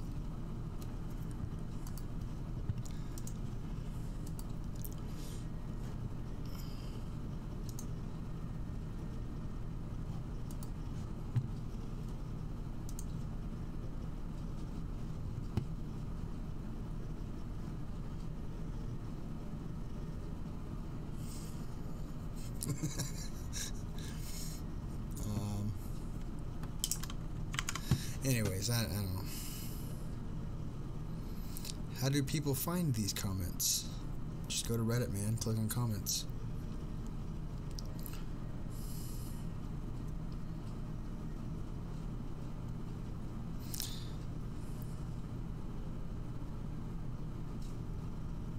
If it's funny, they would read it. If not, they'll read it and downvote it, and then downvote it into oblivion. Reddit is not that weird. There's a subreddit for everybody. There really is somebody out there with your very like-minded beliefs or ideas or hobbies. that are willing to share those with you. Like, for instance, I'm on Mustangs. I want a few of them. But, like Arduino and Google Sheets and lasers and mechanical gifts and... Oh, Morbidly Beautiful is a good one. It's weird. It's dead things. But how do they know it's funny before they have read it? They don't. They have to read it first, and then they upvote it or downvote it. Anyways, back to stories.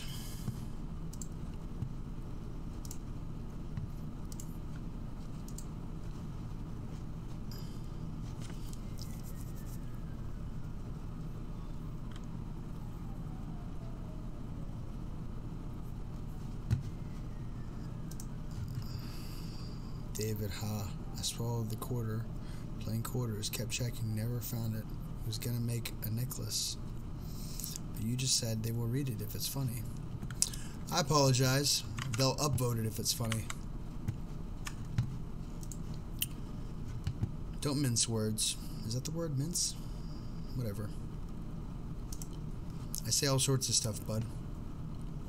This one's called Kaleidoscope.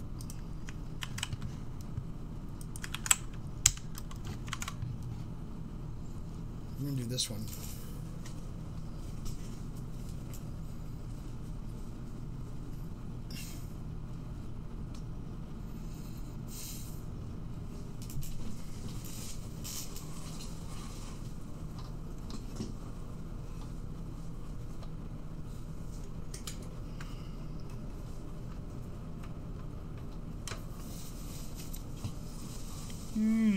Best word salad.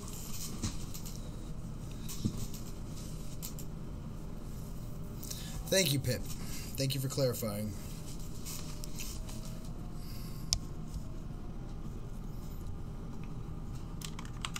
It's red time.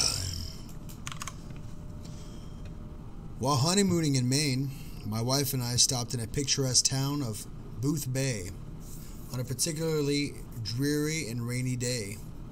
Since our planned picnic was out of the question, we sought shelter at a dilapidated little antique store near the harbor.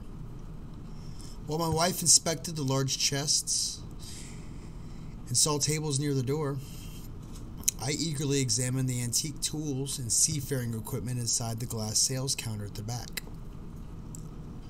Being a collector of optics and mariner's instruments, I hoped to find a sextant, or perhaps an old leather-bound telescope. A particularly interesting piece caught my eye. It appeared to be a heavy brass flashlight, bearing a worn brown patina, but remarkably modern in design. I asked the shopkeeper but he would only tell me that it was found in the same old sailor's chest as several of the compasses and sextants also on display. He inquired as to whether it had been, if I would like to purchase it for $5 or perhaps have it for free. It's worthless to me. Nobody wants it. When I remembered about the price, I sighed wearily. When I remarked about the price, I sighed wearily and decided, and then reached into the cabinet and he retrieved it for me. Here, see for yourself, feller. I'm not going to give you a Maine accent. I might give you a Maine accent. I haven't decided yet. The craftsmanship was wonderful, quite durable, and apparently handmade, perhaps originating from somewhere in Europe. Worn lettering indicated it might be German, or perhaps Austrian in origin.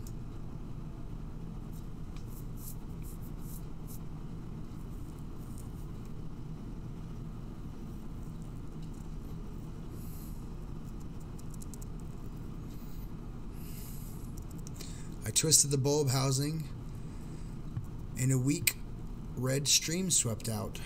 Poking into the dark corner of the shop, I was greeted with a fantastic monotone swirls, moving and entwining each other like a pit of eels.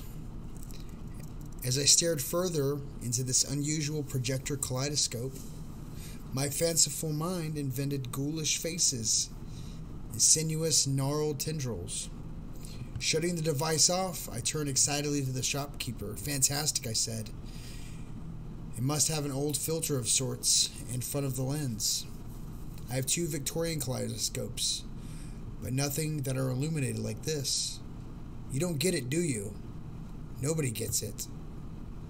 They all come back to return it after a while." The shopkeeper leaned on the counter, and I could see that he was breathing heavily and perspiring.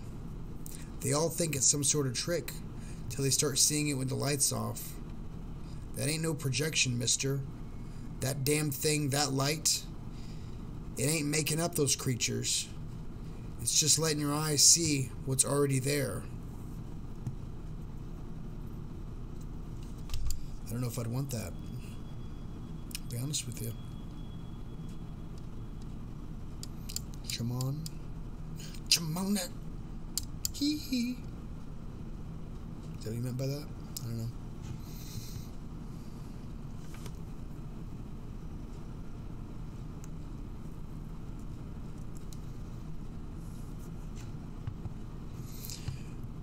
Fruit salad with vinegar sounds disgusting. It should be burned. Burned in hell.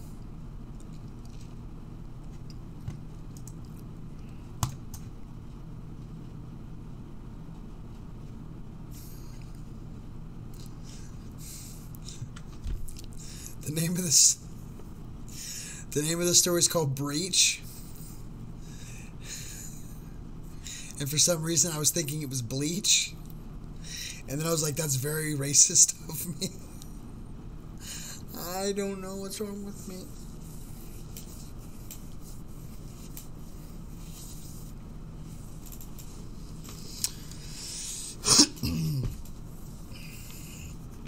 We're not reading Breach.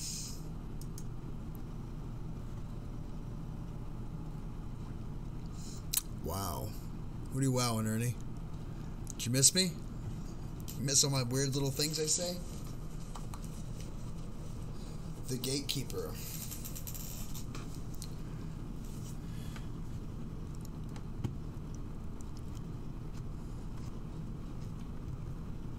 Preach?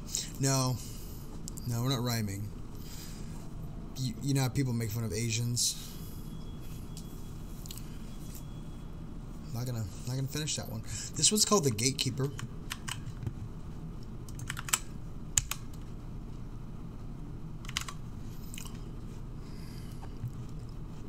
If you're reading this, you probably think that it's just another fake story. Well, it could be. But if you wish, you can take a risk.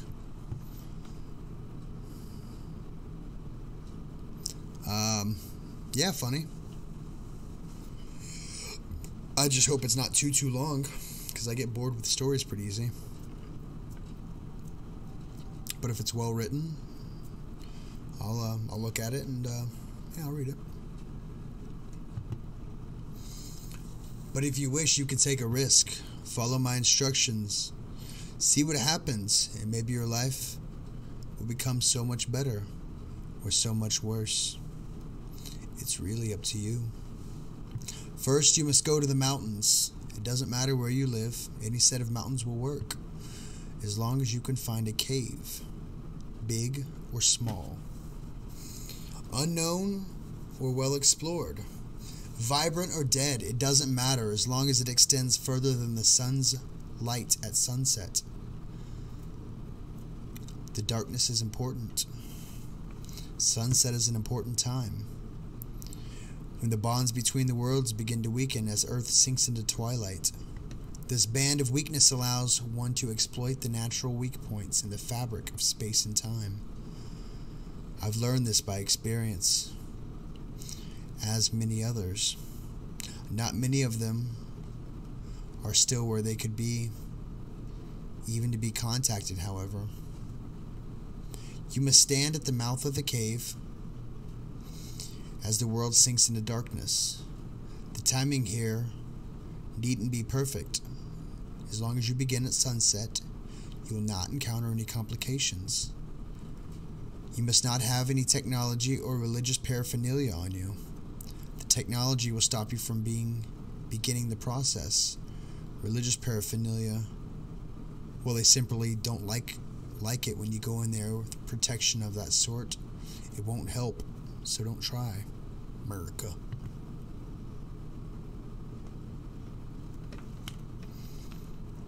That's fine, funny. When the time is right, take off your shoes. This is a sign of respect. They like that. Then close your eyes and begin to walk forward. Don't worry about falling.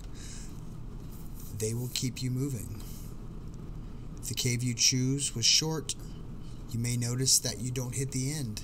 If this happens, the floor will seem to level out regardless of the cave's layout. You've been set on a path to the same place, and it is vital that you do not open your eyes. If this doesn't happen, don't worry.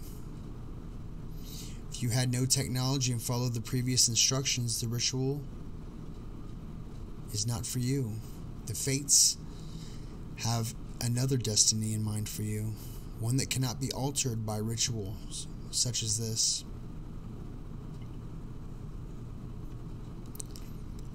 You might hear a whisper around you. You may feel cool digits trailing across your back and chest. It will be so cold it burns when they touch your bare skin. Do not react. They are simply curious to see one of the bound flesh crossing through their realm. Unless you offer them, they will not do any intentional harm. Stay silent, keep your eyes closed, and continue to move forward. The whispers will grow louder as you go, angry voices rising above the whispered words, almost recognizable as English. It is especially important here that you do not react. The voice's owners do not belong there. They are the poor souls who lost themselves in this realm, staying from the path, yet not offering the hosts before they were beyond harm. This is why you must continue in a straight line. Stepping off the path will sever your soul, binding it eternally to a realm of shadows where denizens do not want you. My own experience has shown that this walking seems to last for an eternity, but as long as you stay on the path and ignore the distractions, you will be alright. When the smooth, level ground that you've been walking on suddenly becomes sloped and gritty floor of the cave again, you can open your eyes. In front of you is a tunnel. The floor, covered in grit, will be lit by 4 sets of torches attached to the walls by wooden sconces. Crystals, even precious gemstones, will dot the walls every few feet. Feel free to touch them. They are not cursed, though you will not be able to separate them from the walls. At the end of the hall there will be a door. Its appearance will vary. It will always be out of place in the underground place you find yourself in. While it will not explicitly harm you, I do not recommend turning around. You adventurous souls who might actually do this will find it very hard to resist the temptation to follow the glow to see. The path you arrive through will be gone, replaced by 2 branching pathways. The effects inside of them will vary, but the glow will remain. If you do feel tempted to go down one of them, do so at your own risk. The torchlit tunnel is the only exit once you have made it this far, and it is not going to be there when you come back. And if you see a shadow across the wall in either tunnel, run. For the love of God, turn tail and flee the door. Unlike the natives of the Twilight Realm, these creatures are entirely intent on bringing harm to you. Only He can protect you. The He whom I speak of will become apparent as you pass the 3rd set of torches. A seemingly human-like male will just pop into existence against the door. hands clasped in front of him like an attendant in a hotel.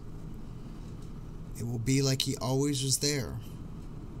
When you pass the fourth, he will see you and smile.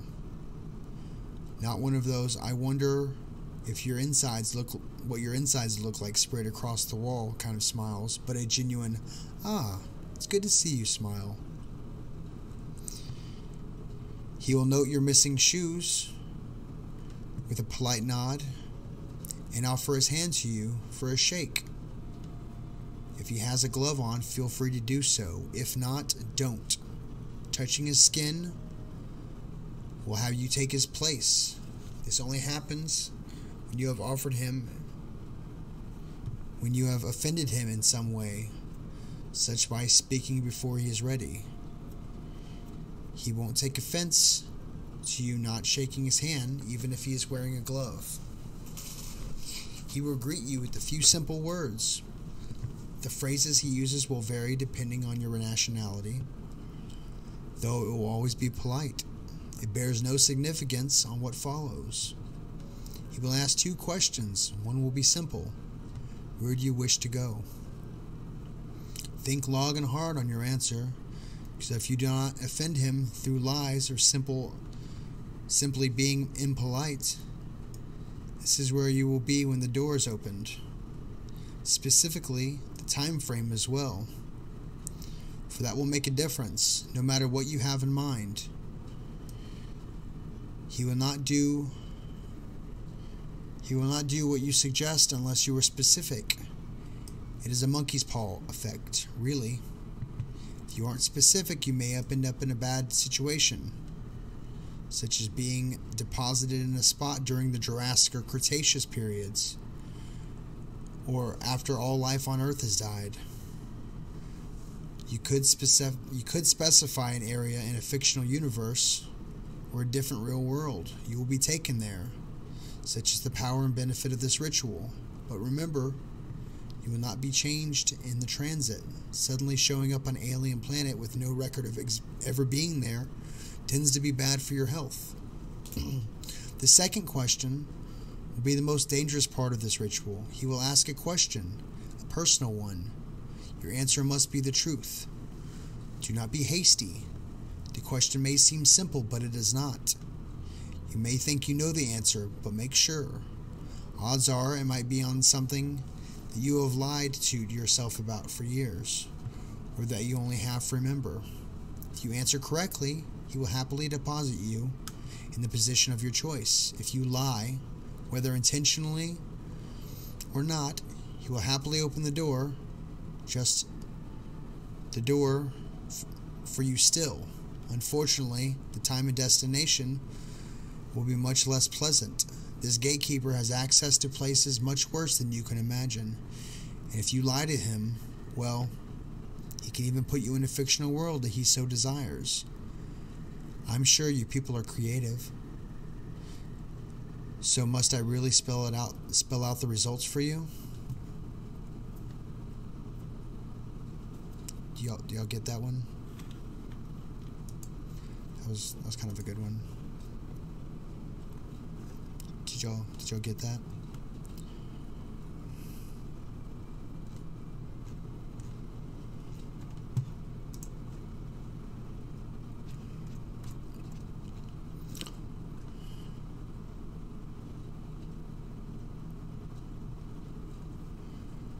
The guy was deposited in the story. What elves? What elves? You came in halfway through. That's fine.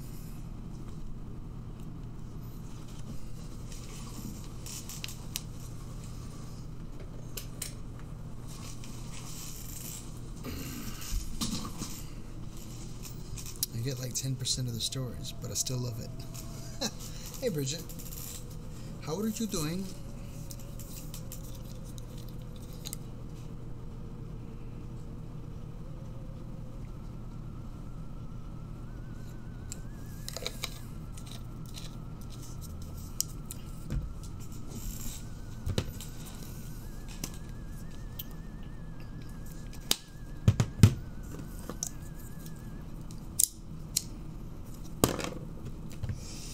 Ernie, what kind of story would you like, Bubba?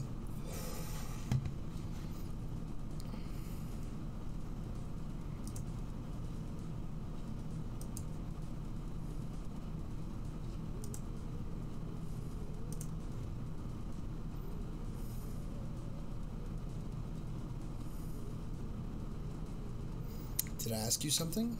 I don't know. Did I? You like Old West stories?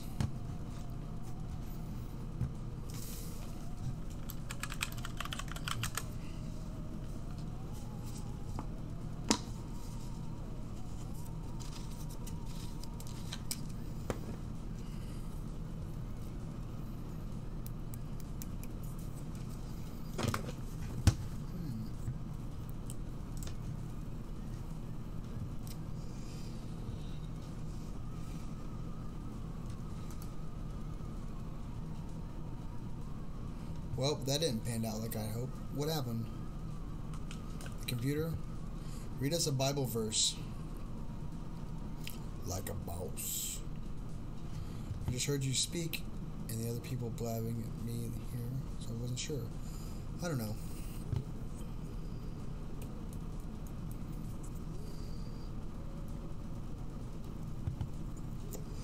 Yeah, good luck with that, Spacious.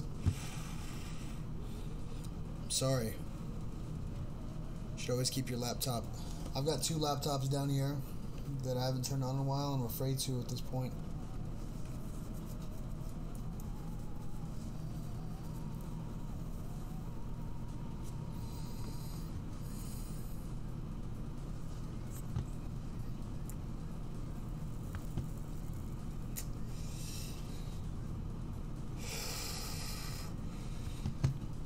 $1.4 million 743 $1,400,743. Numbers are weird. Oh Lord, hear my prayer. Listen to my cry for mercy, and your faithfulness and righteousness come to my relief.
It's of the space. Ernie is a donkey. Here's one. In the name of the unknown Father, in truth, Mother of all, in union and redemption of sharing of the powers, peace to all, on whom this name reposes.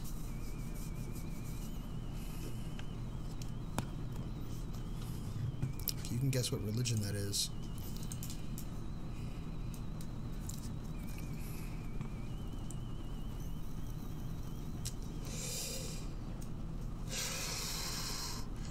I think it's one of the more beautiful religions. I'll just say it's not Christian, necessarily. There's the day thou shalt not look upon thy father's redneckedness. Oh.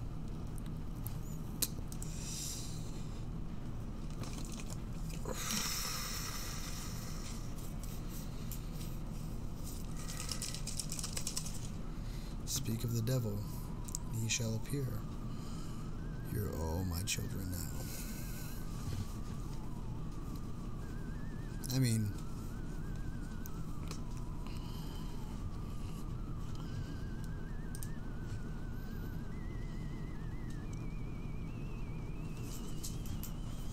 So it's called Imagination. It's a short one. That was a burp. There it goes again.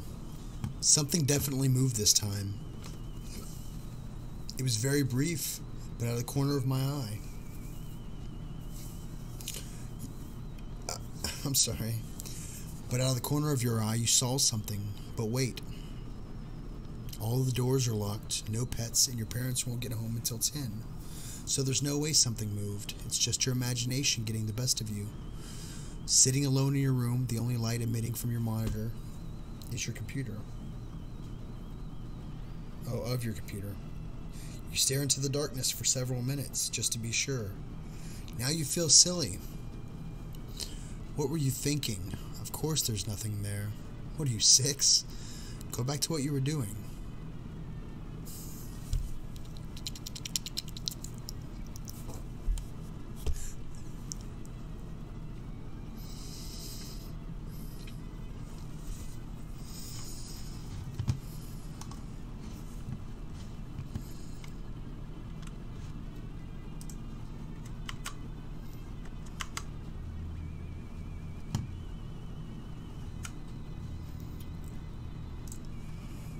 Fifteen minutes later, you prepare to go to bed.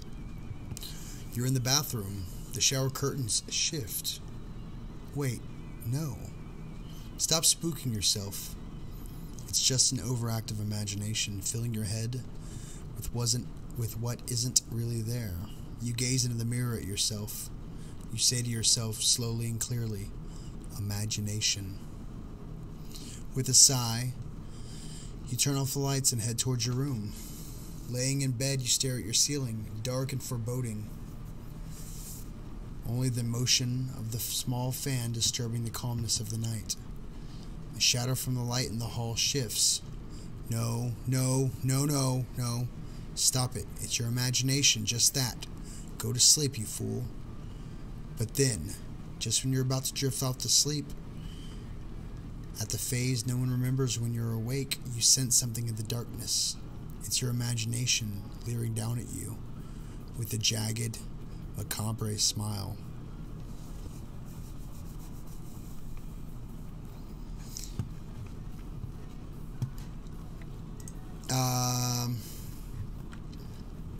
Yeah, you gotta post it in funny or videos. Either. Let me watch it real quick.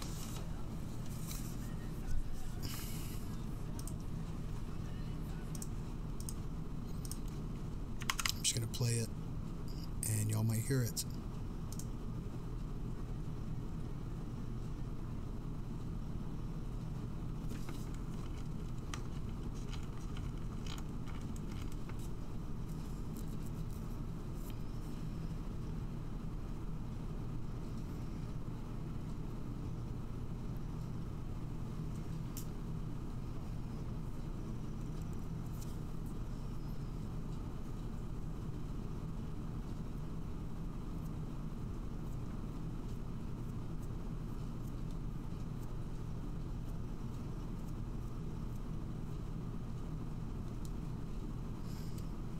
It's kind of funny.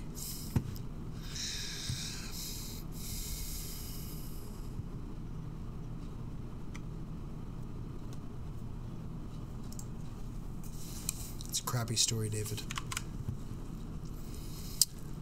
Anyways, guys, I'm gonna get off here, but I need to finish my sleep drink first. Oh yeah, that's gonna be a big chug.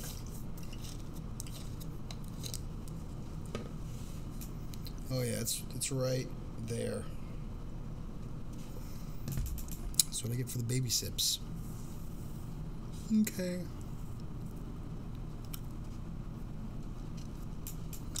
May we all be in heaven 15 minutes before the devil knows we're dead.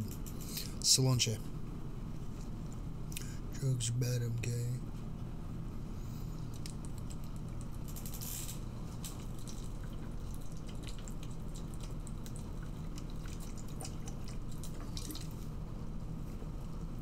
Spinning it was making it go too fast.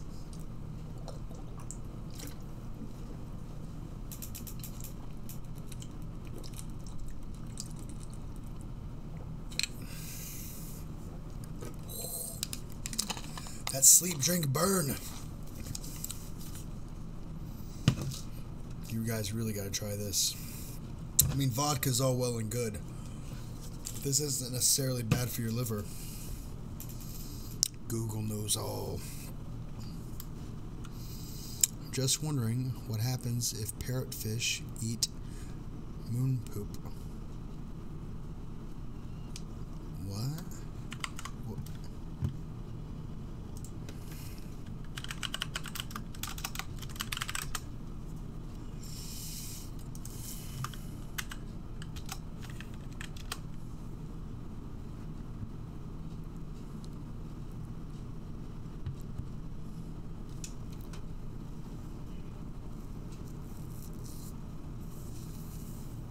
Oh, I did not know that.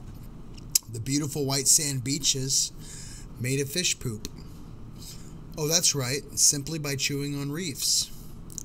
A large Hawaiian parrotfish can ingest a coral's calcium carbonate and poop out about 800 pounds of sand each year, according to a marine biologist, Ling Ong of Hawaii's SWCA Environmental Consultants.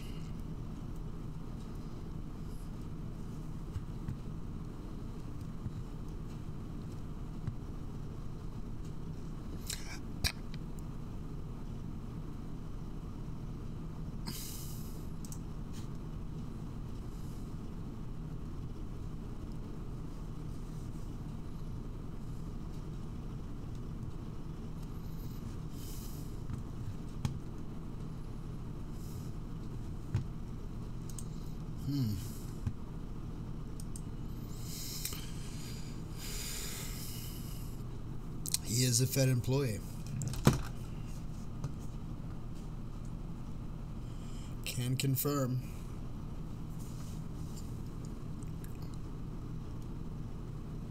On update 55. I'm sorry for that. Well, alright guys. Hey, Go Fish. You're getting back, and Target has those neuro drinks. Get one. Try sleep. I swear by it.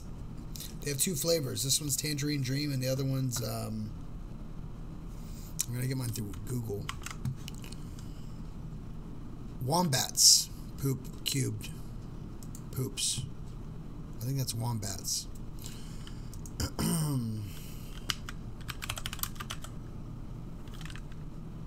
Mellow Mango's the other one.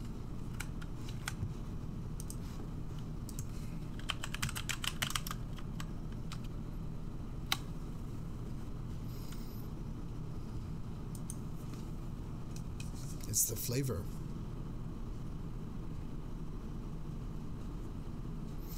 It says Tangerine Dream, natural flavors, best served chilled. Sleep, sweet dreams, new improved formula, neuro. Only 35 calories, no artificial colors or flavors. Promotes restful sleep, good source of magnesium, vegan, gluten-free, lactose-free, LT active, L-theanine, 5-HTP, melatonin, magnesium, superfruit extracts, acai, pomegranate, blueberry.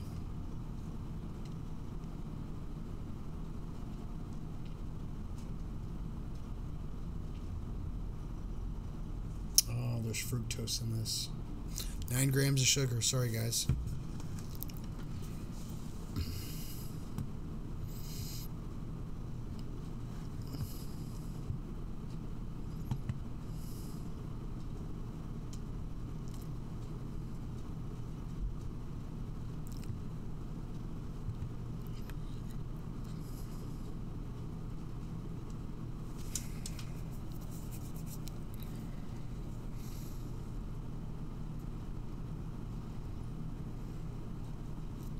David, you realize that's just for people with bowel problems, right? I mean, that's a really misquoted, maybe not misquoted, but it's like too broad of a.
So are echidnas. Echidnas are also cloaca animals.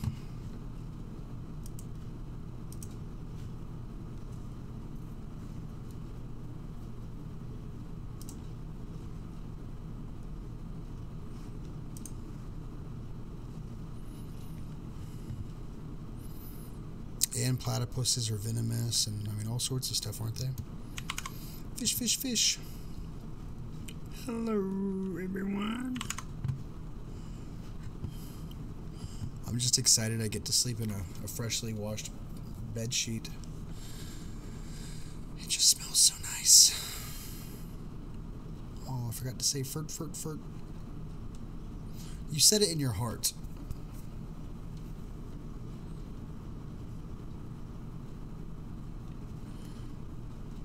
It's funny, we do that on frack locations too, David.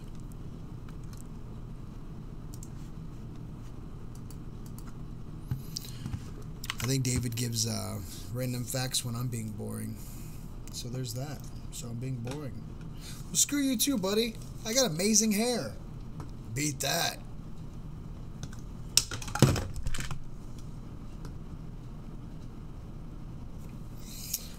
Anyways, guys, I'm going to get off here for a little bit. I will see you guys tomorrow at the same bat time and same bat channel.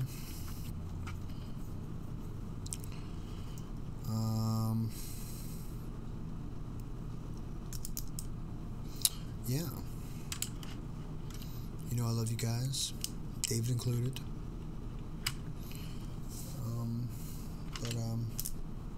Yeah. I will see y'all later. If you have any last words you want to say, I'm gonna put some Burt's Bees on though. I've been neglecting my lips lately.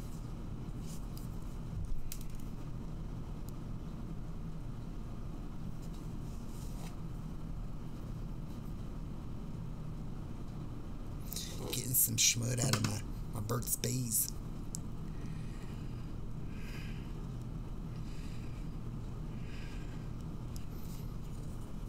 Did you call me Dad? Why'd you call me Dad? I don't know what that means. Like, I owe back child support, or? Thanks, guys. I feel back to normal after this. Salvador Dali smeared himself with goat dung before meeting his wife for the first time.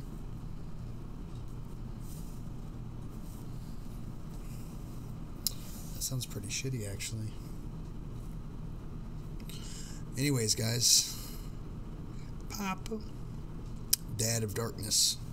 I'm something. Confetti in Ernie's direction. Yeah, sorry guys. I was on location. And, I got a clip for my BBs. Unfortunately, I was, on location for a couple days. And did not have a good connection to the interwebs, so I couldn't stream. And then when I got off work, I was so ding dang dong tired that I just went to bed.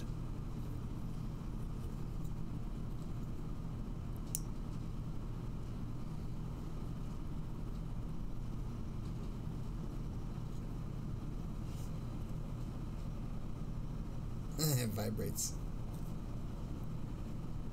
You see it, it goes. Boom. Oh, you can't really see it, but it's off balance a little bit. Anyways, Dolly was word. He was word. Stop playing with your toys. I know. Dolly hated women.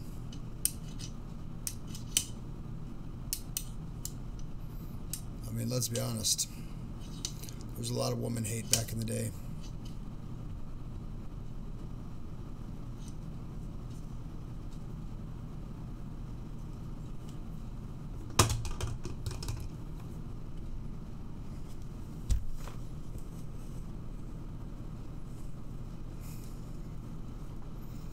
What you gotta say?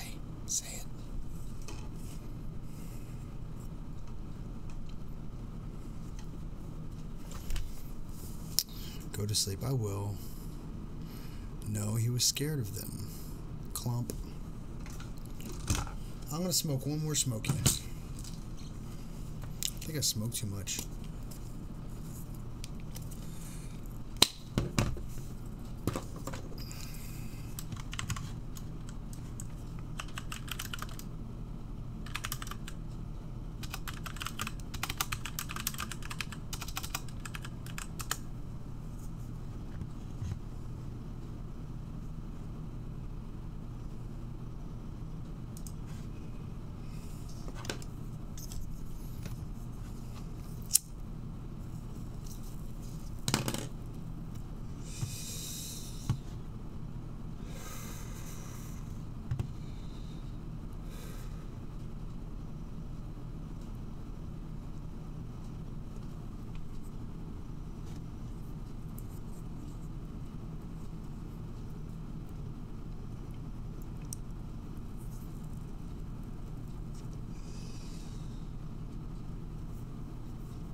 Reading about poop.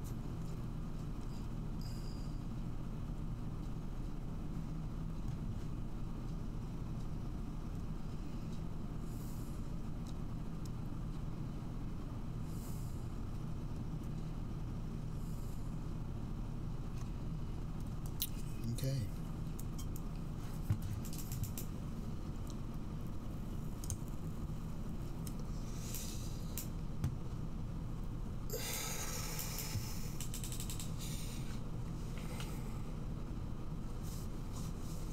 David is on the Vox website, I'm guessing.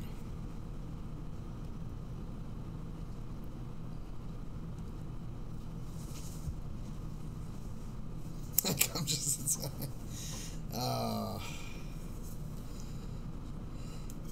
Let's cut this chat off. Alright, guys, you know I love you.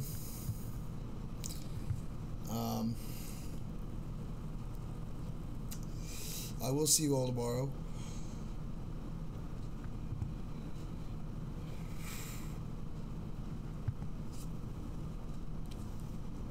Like always, I will stream again tomorrow. Yeah, David's on the Vox website. Did he also give the what about what? There's doctors that can tell the difference without looking by only doing a colonoscopy that men and women are different.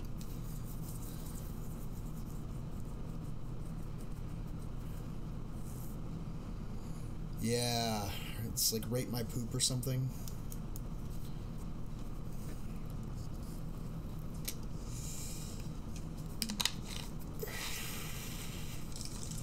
Anyways, guys, 2 swishes. Ooh, my hair's getting long. What if I just did that with my hair? Just it's like it's gonna, like I can fly away, or I could swim with it. Like I don't know. I'm gonna go to sleep now. Anyways, guys, make a star shape. one on top, and then one off the side, and then one down here. So yeah, like you make a star shape.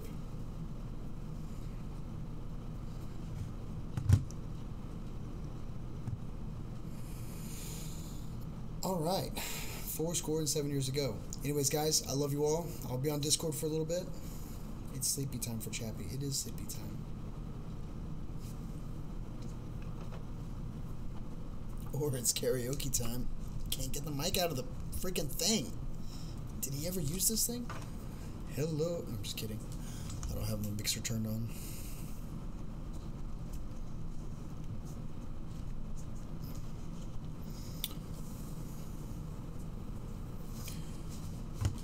Alright, guys, have a good night.